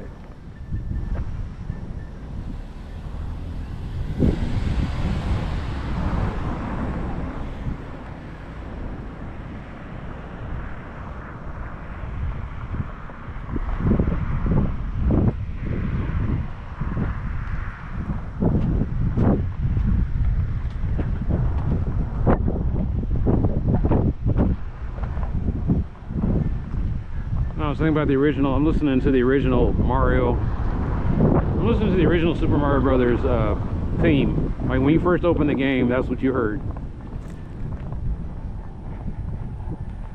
There's 4 songs, right? There's a water stage, there's underground stage, there's the overworld, and then there's the dungeons. That's it. There's only 4 songs in the entire run of Super Mario Brothers. It feels like there's more, but it's just. And those are your 4 basic stages, and with those 4 basic stages they were able to build 8 worlds. I can't remember if all the worlds have 4 stages or not. I want to say that the odd ones only have 3 worlds and the evens have 4. Whatever the programmers felt like. All I know is World 8 only has, yeah, I think World 8 only has the 3 stages. It has, you can warp ahead to 8-1, and 8-1 has, is 8-1 the one that has the impossible jump? I think so. And then I don't know, well, oh, 8-2 is an underground stage. And then it's 8-3 and you fight in the dungeon and fight Bowser. I think that's what it is.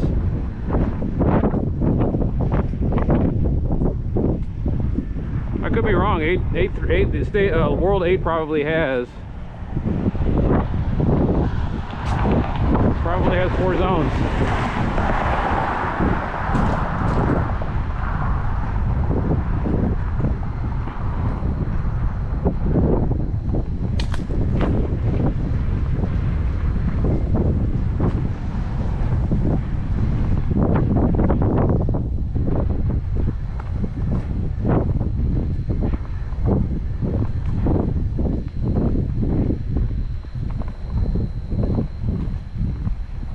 What's the meanest part of every Super Mario Brothers? As far as I remember, every Super Mario Brothers has an ice stage, and they all suck. Super Mario Bros. The first one didn't have an ice stage, but Super Mario Bros. 2, I think it's World 7 or World 5. You have to run across sheets of ice and jump into barrels, and they got these guys that constantly chase after you. And the cool thing about Super Mario Brothers 2 was when you run on the ice, you have momentum. So if you try to stop, your inertia wants to go one way and you have to go back the other way.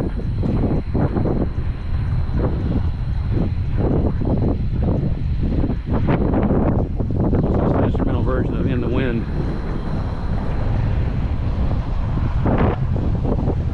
Man, I've had a good soundtrack since I showed up on Bluffview.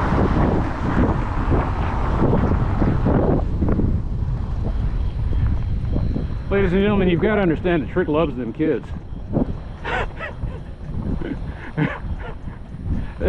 Something wrong with that phrase. I don't think it aged well. Just one day get up there and do a mic check. This is my fellow Americans. There's one thing I got to make perfectly clear. You see, ladies and gentlemen, you got to understand that Trick, he loves them kids.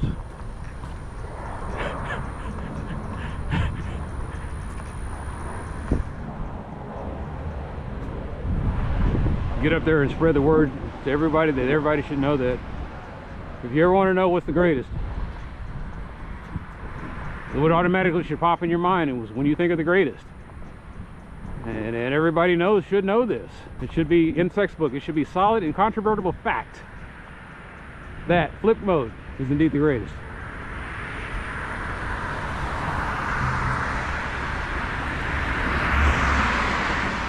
Now you see, you let me get into physics and then I'll start telling you about quantum physics and I'll say flip mode. Flip mode? Flip mode is why we have gravity. That's why flip mode is the greatest.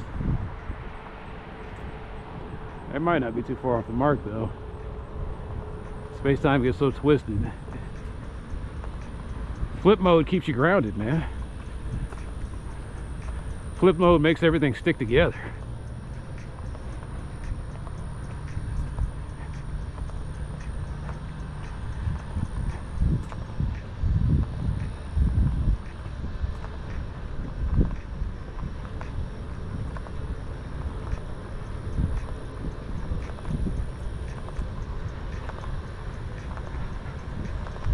I just wish I knew where he got this sample from. There's probably a Mexican song that I'll never know anything about.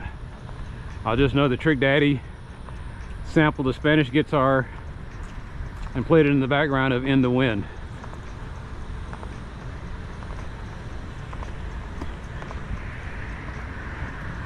And the funny thing is, this probably was like the intro or the break or the bridge. It was a 30-second clip that nobody really thought much of.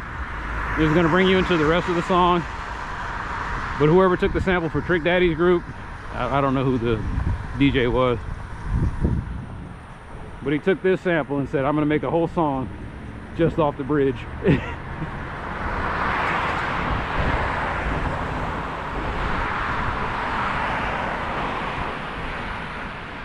So you got hip-hop beat, the kick snare.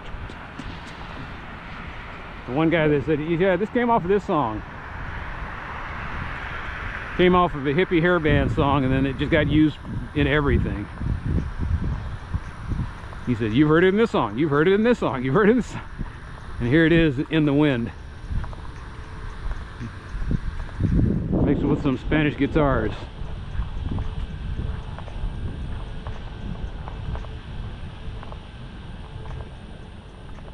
I always feel like a hip-hop vaquero.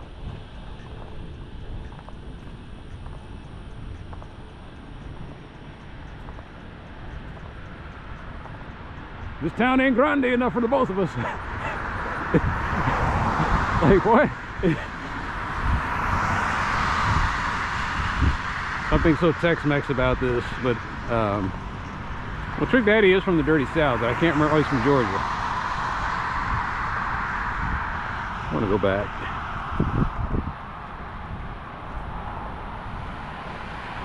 Tim Wall says we're not going back, and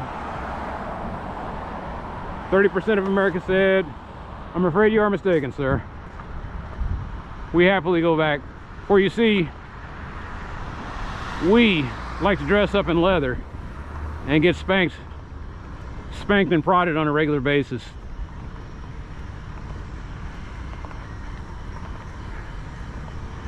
The problem is those Trump voters, those kinky bastards, they didn't tell the rest of us what the safe word is. But then again, I think when you're in a dominatrix session with old Trumpy, I don't think he's going to give you a safe word. He's going to pull and push and spank until he's satisfied. You see, that goes from being a dominatrix to being, like I said, that's torture. You wanted some S&M play and you got torture instead.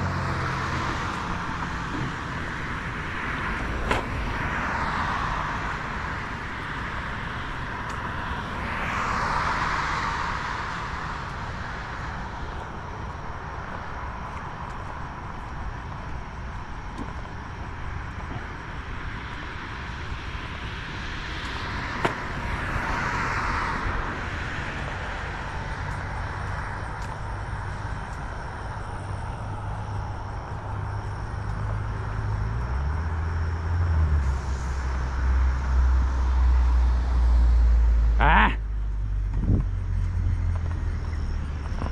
Said, charge me.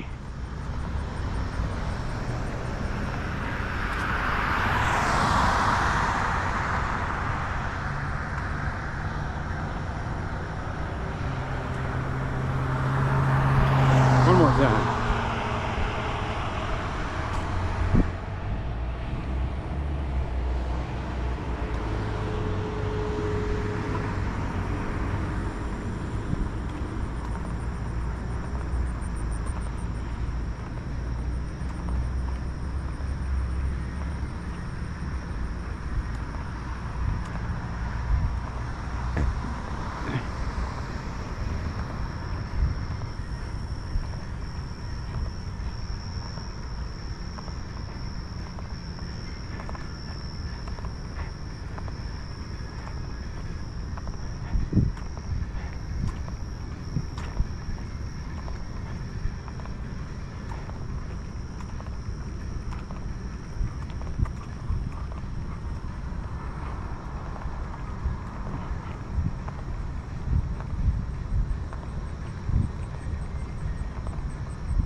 At least this gives me a baseline for how far I can go while wearing all this gear.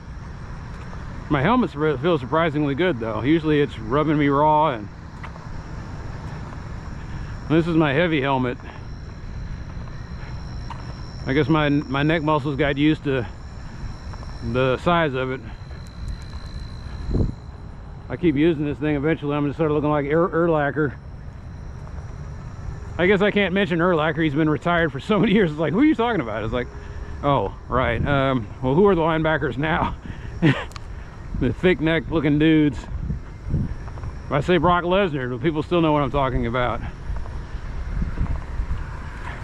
Maybe I should say Brock Lesnar's daughter, who unfortunately looks just like him. Maybe Brock Lesnar's hot, but Brock Lesnar with a wig on just looks all kinds of wrong.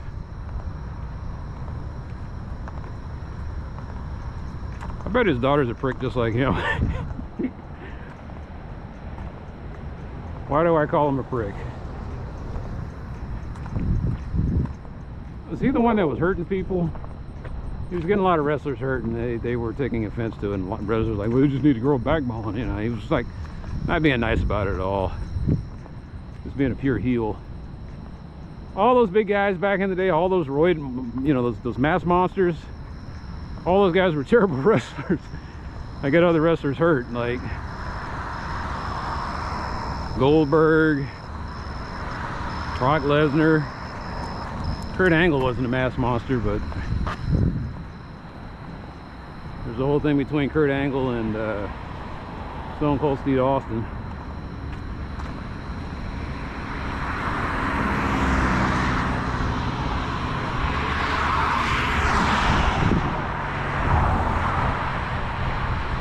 Wrestling is a weird deal. The stories and the personalities might be fake, but those massive bodies slamming into stuff, that's real. They do what they can to minimize injury, but injury is what the sport's all about. It's weird how it kind of showcases how America is phony when it comes to brutality and sexuality versus like ancient worlds where it was realistic. You know, wrestling is the modern equivalent of gladiatorial combat. And even gladiators, they didn't go out there killing each other all the time. They'd fight at high speeds and they'd choreograph some of those fights and they put on a good show. But if you wanted to have repeat business, you'd make sure that you didn't kill off all your talent.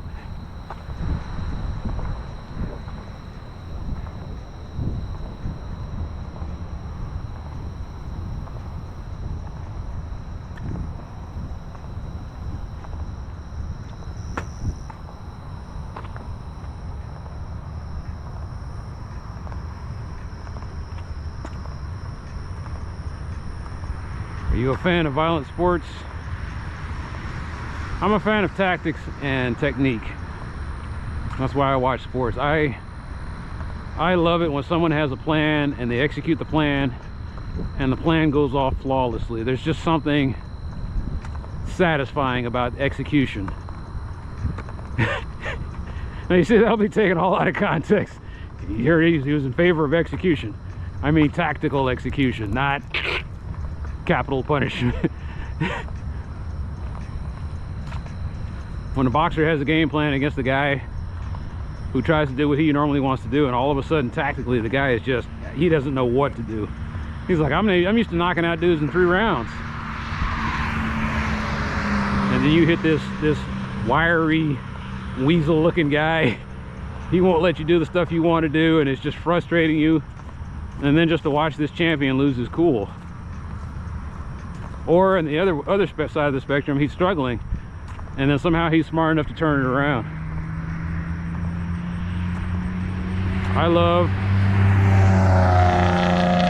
I'm a big fan of when I used to watch American football as far as the NFL. I love a good running game because I was a lineman, and the most fun part about being a lineman, and I cannot stress this enough, and I miss it so much, is run blocking. Oh my God, run blocking is just, it's not the kicking game, it's not passing, it's not scoring touchdowns, it's run blocking.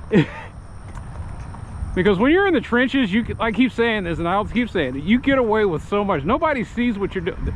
It used to be that nobody saw what you were doing on that camera. There's a psychological game going on there. There's wrestling going on there. There's randori and judo and aikido and jiu-jitsu. There's physics. I mean, oh my God, there's so much physics going on the line of scrimmage. You've got defensive ends who have to learn how to pivot, change momentum, rotate around, and you got angle momentum that carries you around the block, and your momentum slams you into your target that you want to tackle. And being able to execute that takes so much work and precision and repetition, to where it's just baked into your muscle memory. You can do it without thinking, and you won't see that. You see the ball snap, you'll see like 4 or 5 seconds the guys and hands moving all around, and then the ball's going somewhere. What you didn't see was the defensive tackle turn one way because he got misdirected, and all of a sudden the lineman's ear holding him and slamming him into the ground or pancaking him, or he's dragging him 15 yards, or he's pushing him 15 yards down the field. You won't see that. Most of the time you won't see that. Every once in a while you get a sports commentator, he knows what I'm talking about. He knows that feeling I feel. And he's like, wow, look at number 75. He said, look at that. And they zoom, like, you see the running back had this huge hole and he's charging through it, but the camera pans over to this center, just pushing some defensive tackle into a linebacker, knocking out 2 people in one block. Just blowing it up. It won't show up on it used to not show up on a stat sheet. I think pancaking now shows up on a stat sheet. They won't show you trucking fools. But that's the kind of thing that scouts will be looking at. They'll be looking at that game film that has everybody on it, and they'll zoom in and they're like, I want him. That guy. It's like he didn't just do that on one play. He was doing that on every play. I want him. And you're like, why are they putting such a big deal into this one guy? What did he do? Why did they grab him in the first round? I was like, you didn't see the video, huh? So, but I missed that.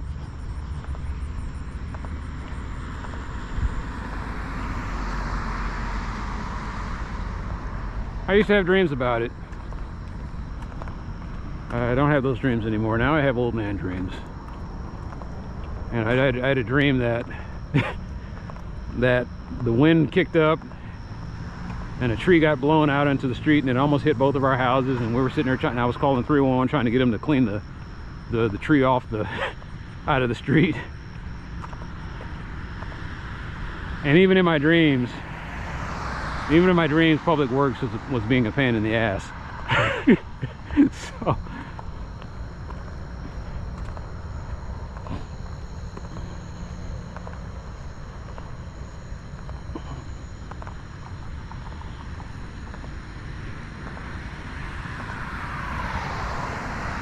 what would be funny?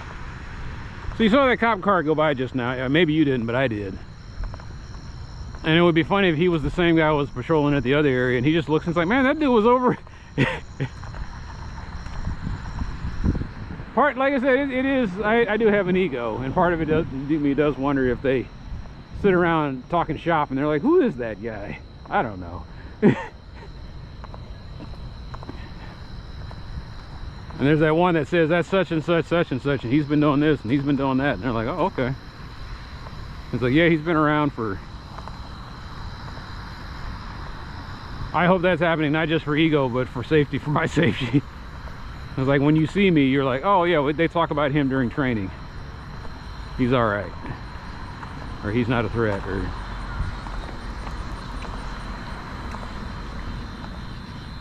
The crazy thing is, maybe a handful of times they've actually come by and talked to me and asked me, hey, did you see this? Did you see that?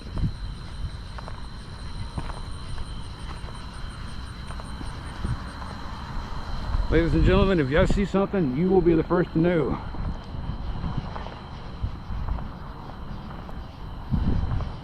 Wow, it is. Woo! See, I feel this cool breeze.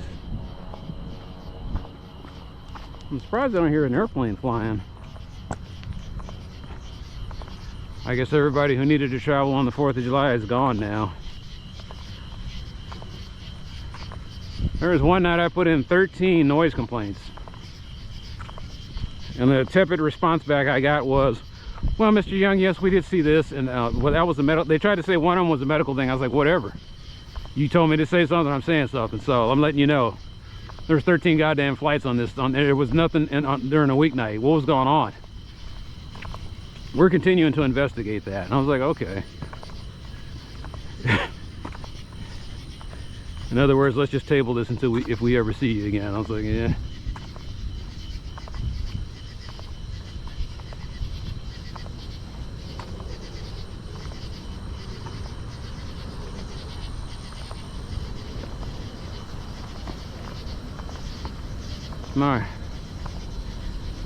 No, it's just crazy to me that. So I don't walk like this during the summer. That's how messed up this year has been.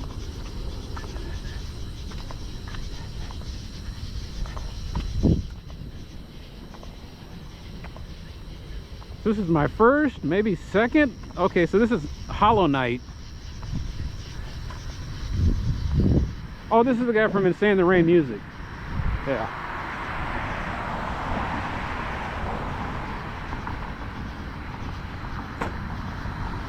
I'll tell you one thing, the video games are getting really depressing. I was playing Blasphemous and I was like, there's no sex in this. There is violence. There is definitely some grossness. But otherwise, it's just, it's sad and twisted. The whole game Blasphemous is just, it is depressing, twisted flesh. That is, you are depressing, twisted flesh, and you are moving amongst the land of depressing, twisted flesh. And I'm not really sure what the end goal is. in Blasphemous, because Blasphemous is a game where everybody seems to want to suffer, but your job is to relieve them of the type of suffering that they're engaged in. You're bringing forth a new type of suffering. The game is nothing but pain, but you're sitting there trading pain. You got people crying gold, crying molten gold, and it hurts, and you kill them. You've got a guy with his heart exposed, and you kill him. You got a guy who's, how does it go? He's a young guy giving birth to an old guy, and it's painful. There's a guy that gives you guidance, and he's covered in ropes, and they're all look like they're very comfortable looking ropes, and I don't know what's going on there. The graphics are stunning and haunting, and the gameplay is quite challenging. And at the end of the day, I don't feel any opiates when I play Blasphemous. I feel this confusion, but at the same time, it's like I'm playing a train wreck. I have to find out where they're going with this, so I'm fighting. I mean, the game starts, you kill this giant, twisted, homunculus looking thing. You slash open his throat, and the bloody contents go into this skull cap, and you put that on your head. I have no idea why this guy is wearing a cap filled with blood. I don't know if he needs to drink blood, if he's undead. I don't know if the blood soothes him. Maybe that's his curse. I was thinking about what everybody has a curse in the Grievous Miracle. I can't even tell if you're trying to fight the Grievous Miracle or you are trying to appease the Grievous Miracle. I just know that the Grievous Miracle takes people's desires, and it does like this monkey's paw scenario. It twists your desires. If you desire gold, like the one guy did, I guess he desired riches, and so he cried gold, molten gold. If a girl desires to be beautiful, she's beautiful, but underneath her dress she's covered in scabs or something. It's just all this weird stuff happening. I forgot what one of them was. There was one of them where there was a pretty young girl. No, okay, that was the one. So there's this girl that you can go through in the whole thing, and that if you ask her for miracles, if you ask her for help, you kill her. I think she comes to you as a little girl, and if you ask her for help when she's a little girl, she turns into a young woman, or an older woman, basically a 40-year-old woman, midlife woman. And then if you ask her for help again, she turns into an old crone that can barely walk and has arthritis in all her joints. And then if you ask her for help one more time, like I think you can get three times you get her to help you, she dies. So she goes through the phases of mother, maiden, crone.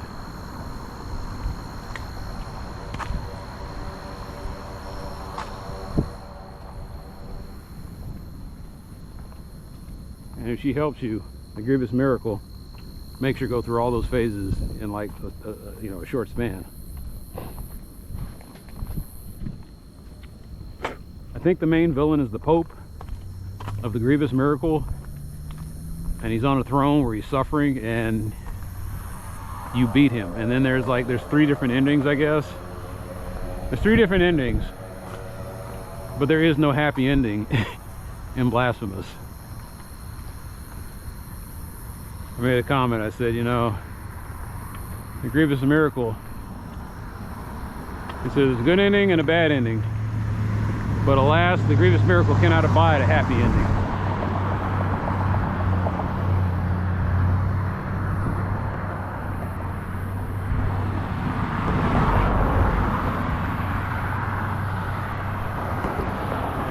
Now, I'm trying to get some footage of damage. And it's midnight and there's fucking assholes driving around, so it looks like they're aware of it because they took all the debris out. But just because they're aware of it doesn't mean they're going to fix it, I guess. Maybe they're taking this out. It looks like somebody slammed it. Well, they just took all the debris and put it over here. This might have been that what I was looking at that one day when I came back from the Friends of Bachman Lake meeting. They slammed into the guardrail and then got twisted up over there.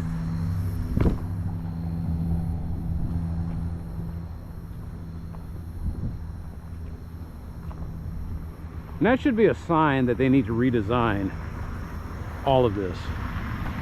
Even I have a video of one of my driving videos. I caught it out of the corner of the camera. But could see a clear day on my when I was turning my head.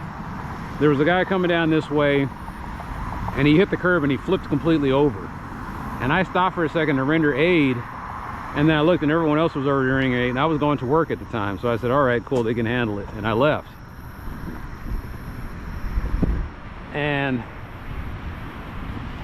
But I mean, TechStock should be taking, you know, vast notes. Whoever designed this, and I know what it was. It was 1950s, and they said we can't have straight roads because people get tired, and so we're going to give them curved roads to make them pay attention. That was their flawed logic back then when they were designing roads. They said we put curves in so that they pay attention to the road. It's like, no, make it to where if they get tired, they can pull over and not be tired.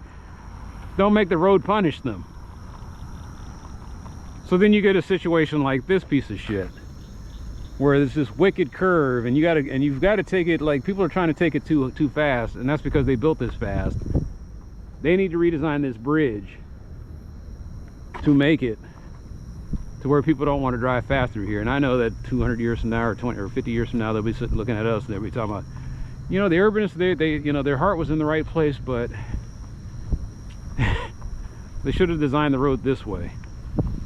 And all I'm saying is, with our current knowledge, this little curve here is in bad need of a redesign. I mean, you can see the wall there. There's a big concrete barrier here that separates the lanes, the oncoming lanes, and it's all scuffed up. The guardrails have been hit multiple times. You see where pieces are flicked off here and stuff bolted on the weird way. This one right here, the guardrail was taken out, never recovered. Something hit it and knocked off that top part.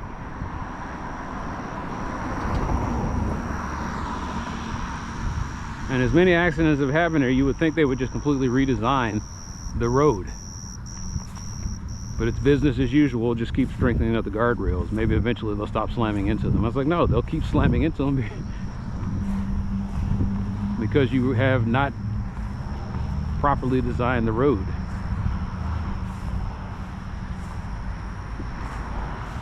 Anyway, go back. I think his name is Carlos.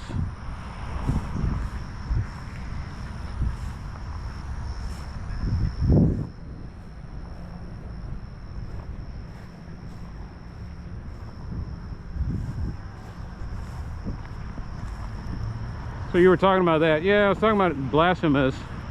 He's talking about Hollow Knight. So Blasphemous is twisted and painful. Hollow Knight is just dark, haunting, and depressing.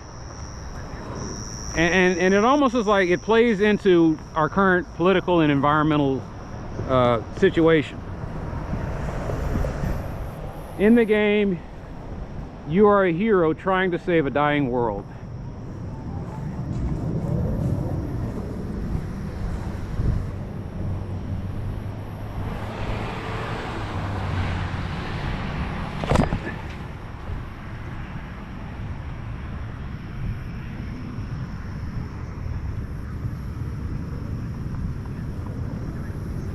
They cleaned out most of the homeless encampments.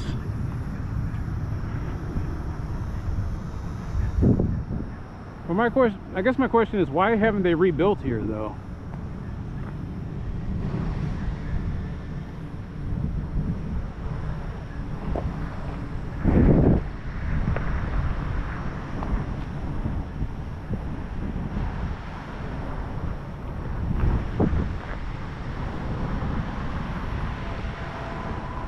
Oh, cool.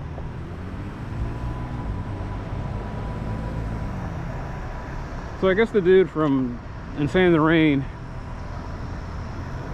he made a jazz rendition of the Hollow Knight soundtrack. Yeah, I don't know why these guys didn't come back. Maybe they got them housing. Because I don't think it's enforcement.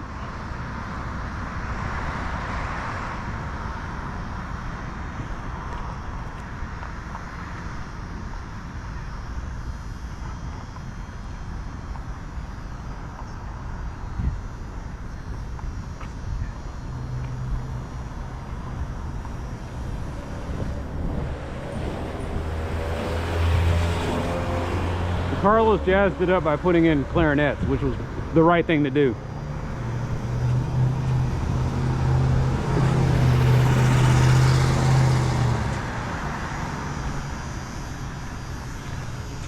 So yeah, they cleaned them out, and I guess that's why the guy left that thing there, because he's not coming back for it.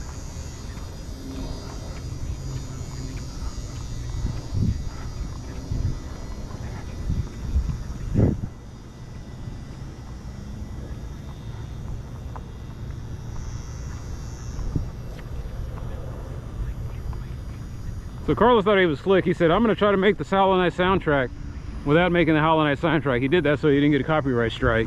And it's damn clever.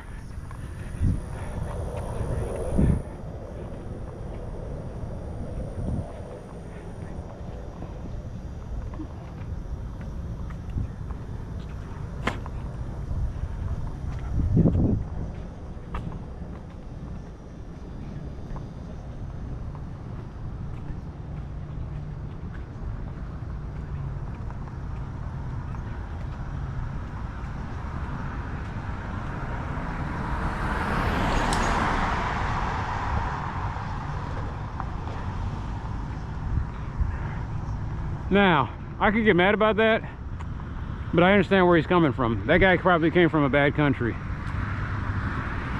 And you will not stop at the stop sign.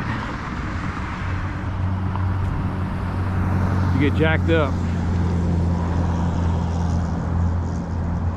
But mostly I just think the guy's an asshole. Oh, there's nobody here either. What's going on? There's these weird moments where I'm walking around and I guess everyone needs a recharge. There's another one that just cut through.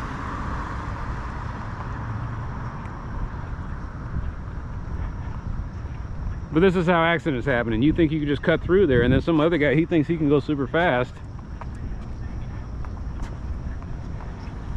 And I guess physics is going to prove both of you wrong.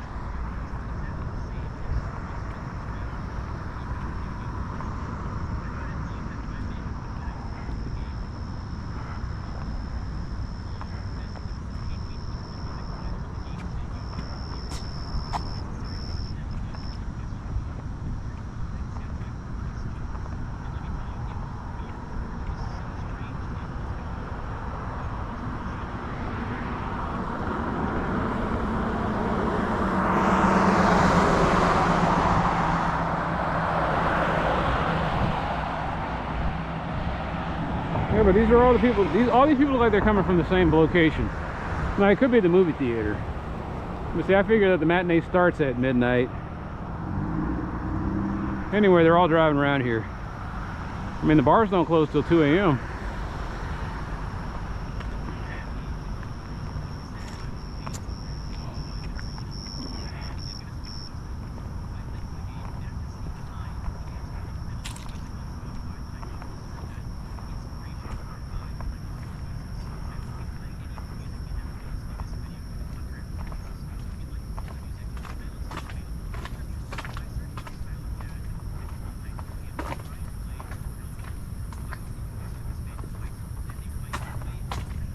And see, so if he wants to put jazz into the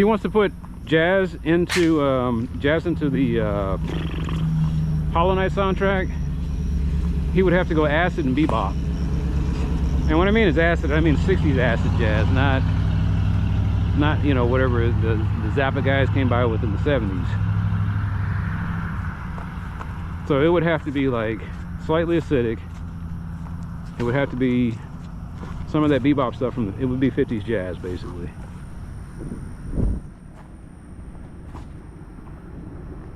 Brubeck, Coltrane,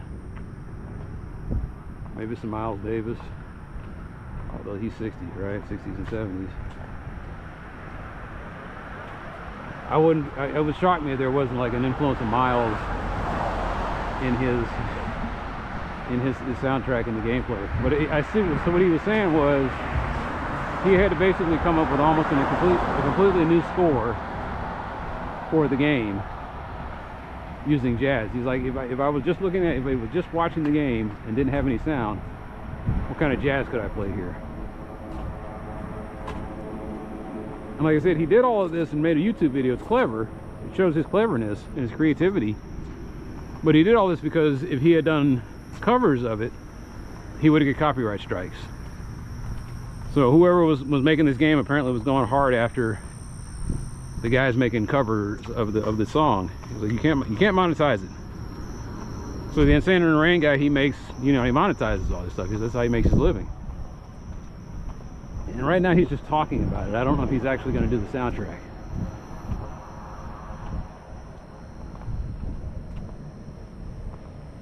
Anyway,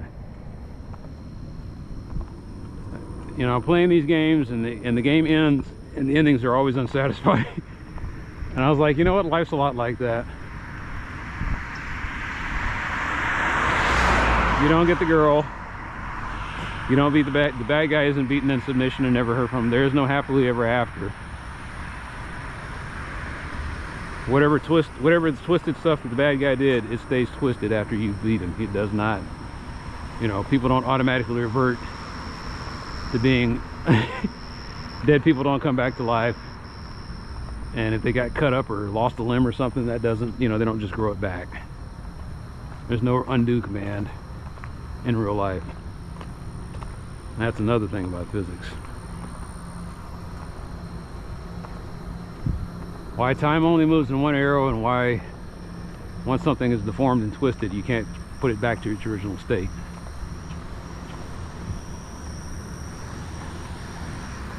The lack of elasticity. But then again, that means something completely different. Elasticity means something completely... What I hate about physics is they name things, and what they name things is not the literary interpretation of the word, it is the physics interpretation of the word, and it shows how twisted their minds are because it doesn't fit the description, the literary description. What is it? Naturalness is one thing they talk about, and it doesn't feel like there's any nature in the term. There's variable, which I guess is kind of right, because variable does mean it can change, but I don't think that's what variable means in a mathematical or physical form. It just means it has no set value, and that's completely different. Variable just means to me it can change, but wait a minute now, don't say change, because that's a whole nother word in physics. So physics feels like someone took a natural human language and twisted it all around. Whereas other people's languages, it feels like they have the language and it all means the same base thing. It's just that the words and the sounds get twisted, or the letters and the sounds get twisted. I say hello, you say ni hao. Somehow it got twisted and encrypted in that way. What I'm saying is physics is completely different in that its language, you're saying hello. It sounds like hello. No matter how you encrypt it in every other language, it means hello in natural language. But in physics, it means the beginning of chaos or something like that. No, I just said hello. I know. Chaos is starting. Like that's not what I meant. I meant, you know, how are you doing? How are things? Oh, you didn't ask me that. You just said hello.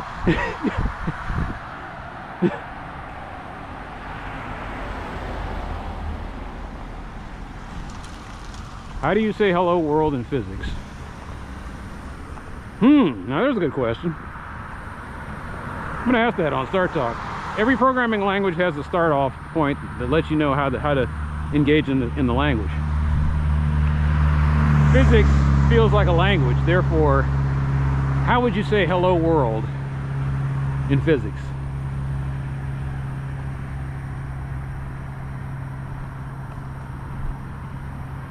I guess you would say starting inertial frame.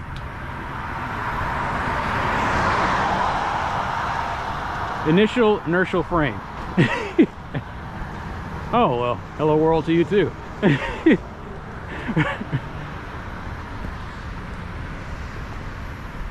Initial inertial frame. That sounds about right. I may be wrong about that, but I'm not a physicist. Just play one on TV. There's another girl. She's just hanging. So she's building the web. And she was feeling good until I came by, so she was moving her little forepaws. And now she's nervous. That's crazy. In like the span of 3 months, I've become fascinated with spiders. In fact, she knows who I was just now. When she saw me, she kind of froze up because that's the guy who destroyed my web last time. I was like, I didn't mean to. You just pick a hell of a place to put a web.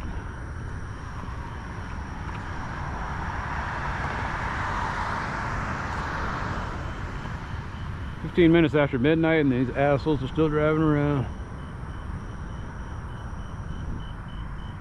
I don't know. I try to figure out where they're coming from. What, you know, I want to be able to predict what's going on so that I can avoid it. And I don't think I can. I think there's always just going to be slots. Like, it's crazy to me that right now at midnight there is more traffic than, so let's say that I was able to walk home like I had planned on from the dealership. I would have got home around 9 or 10 and there wouldn't have been that much traffic compared to 9 or 10 at night when there's more traffic. In other words, Dallas is so fucked up that the nights are busier than the days.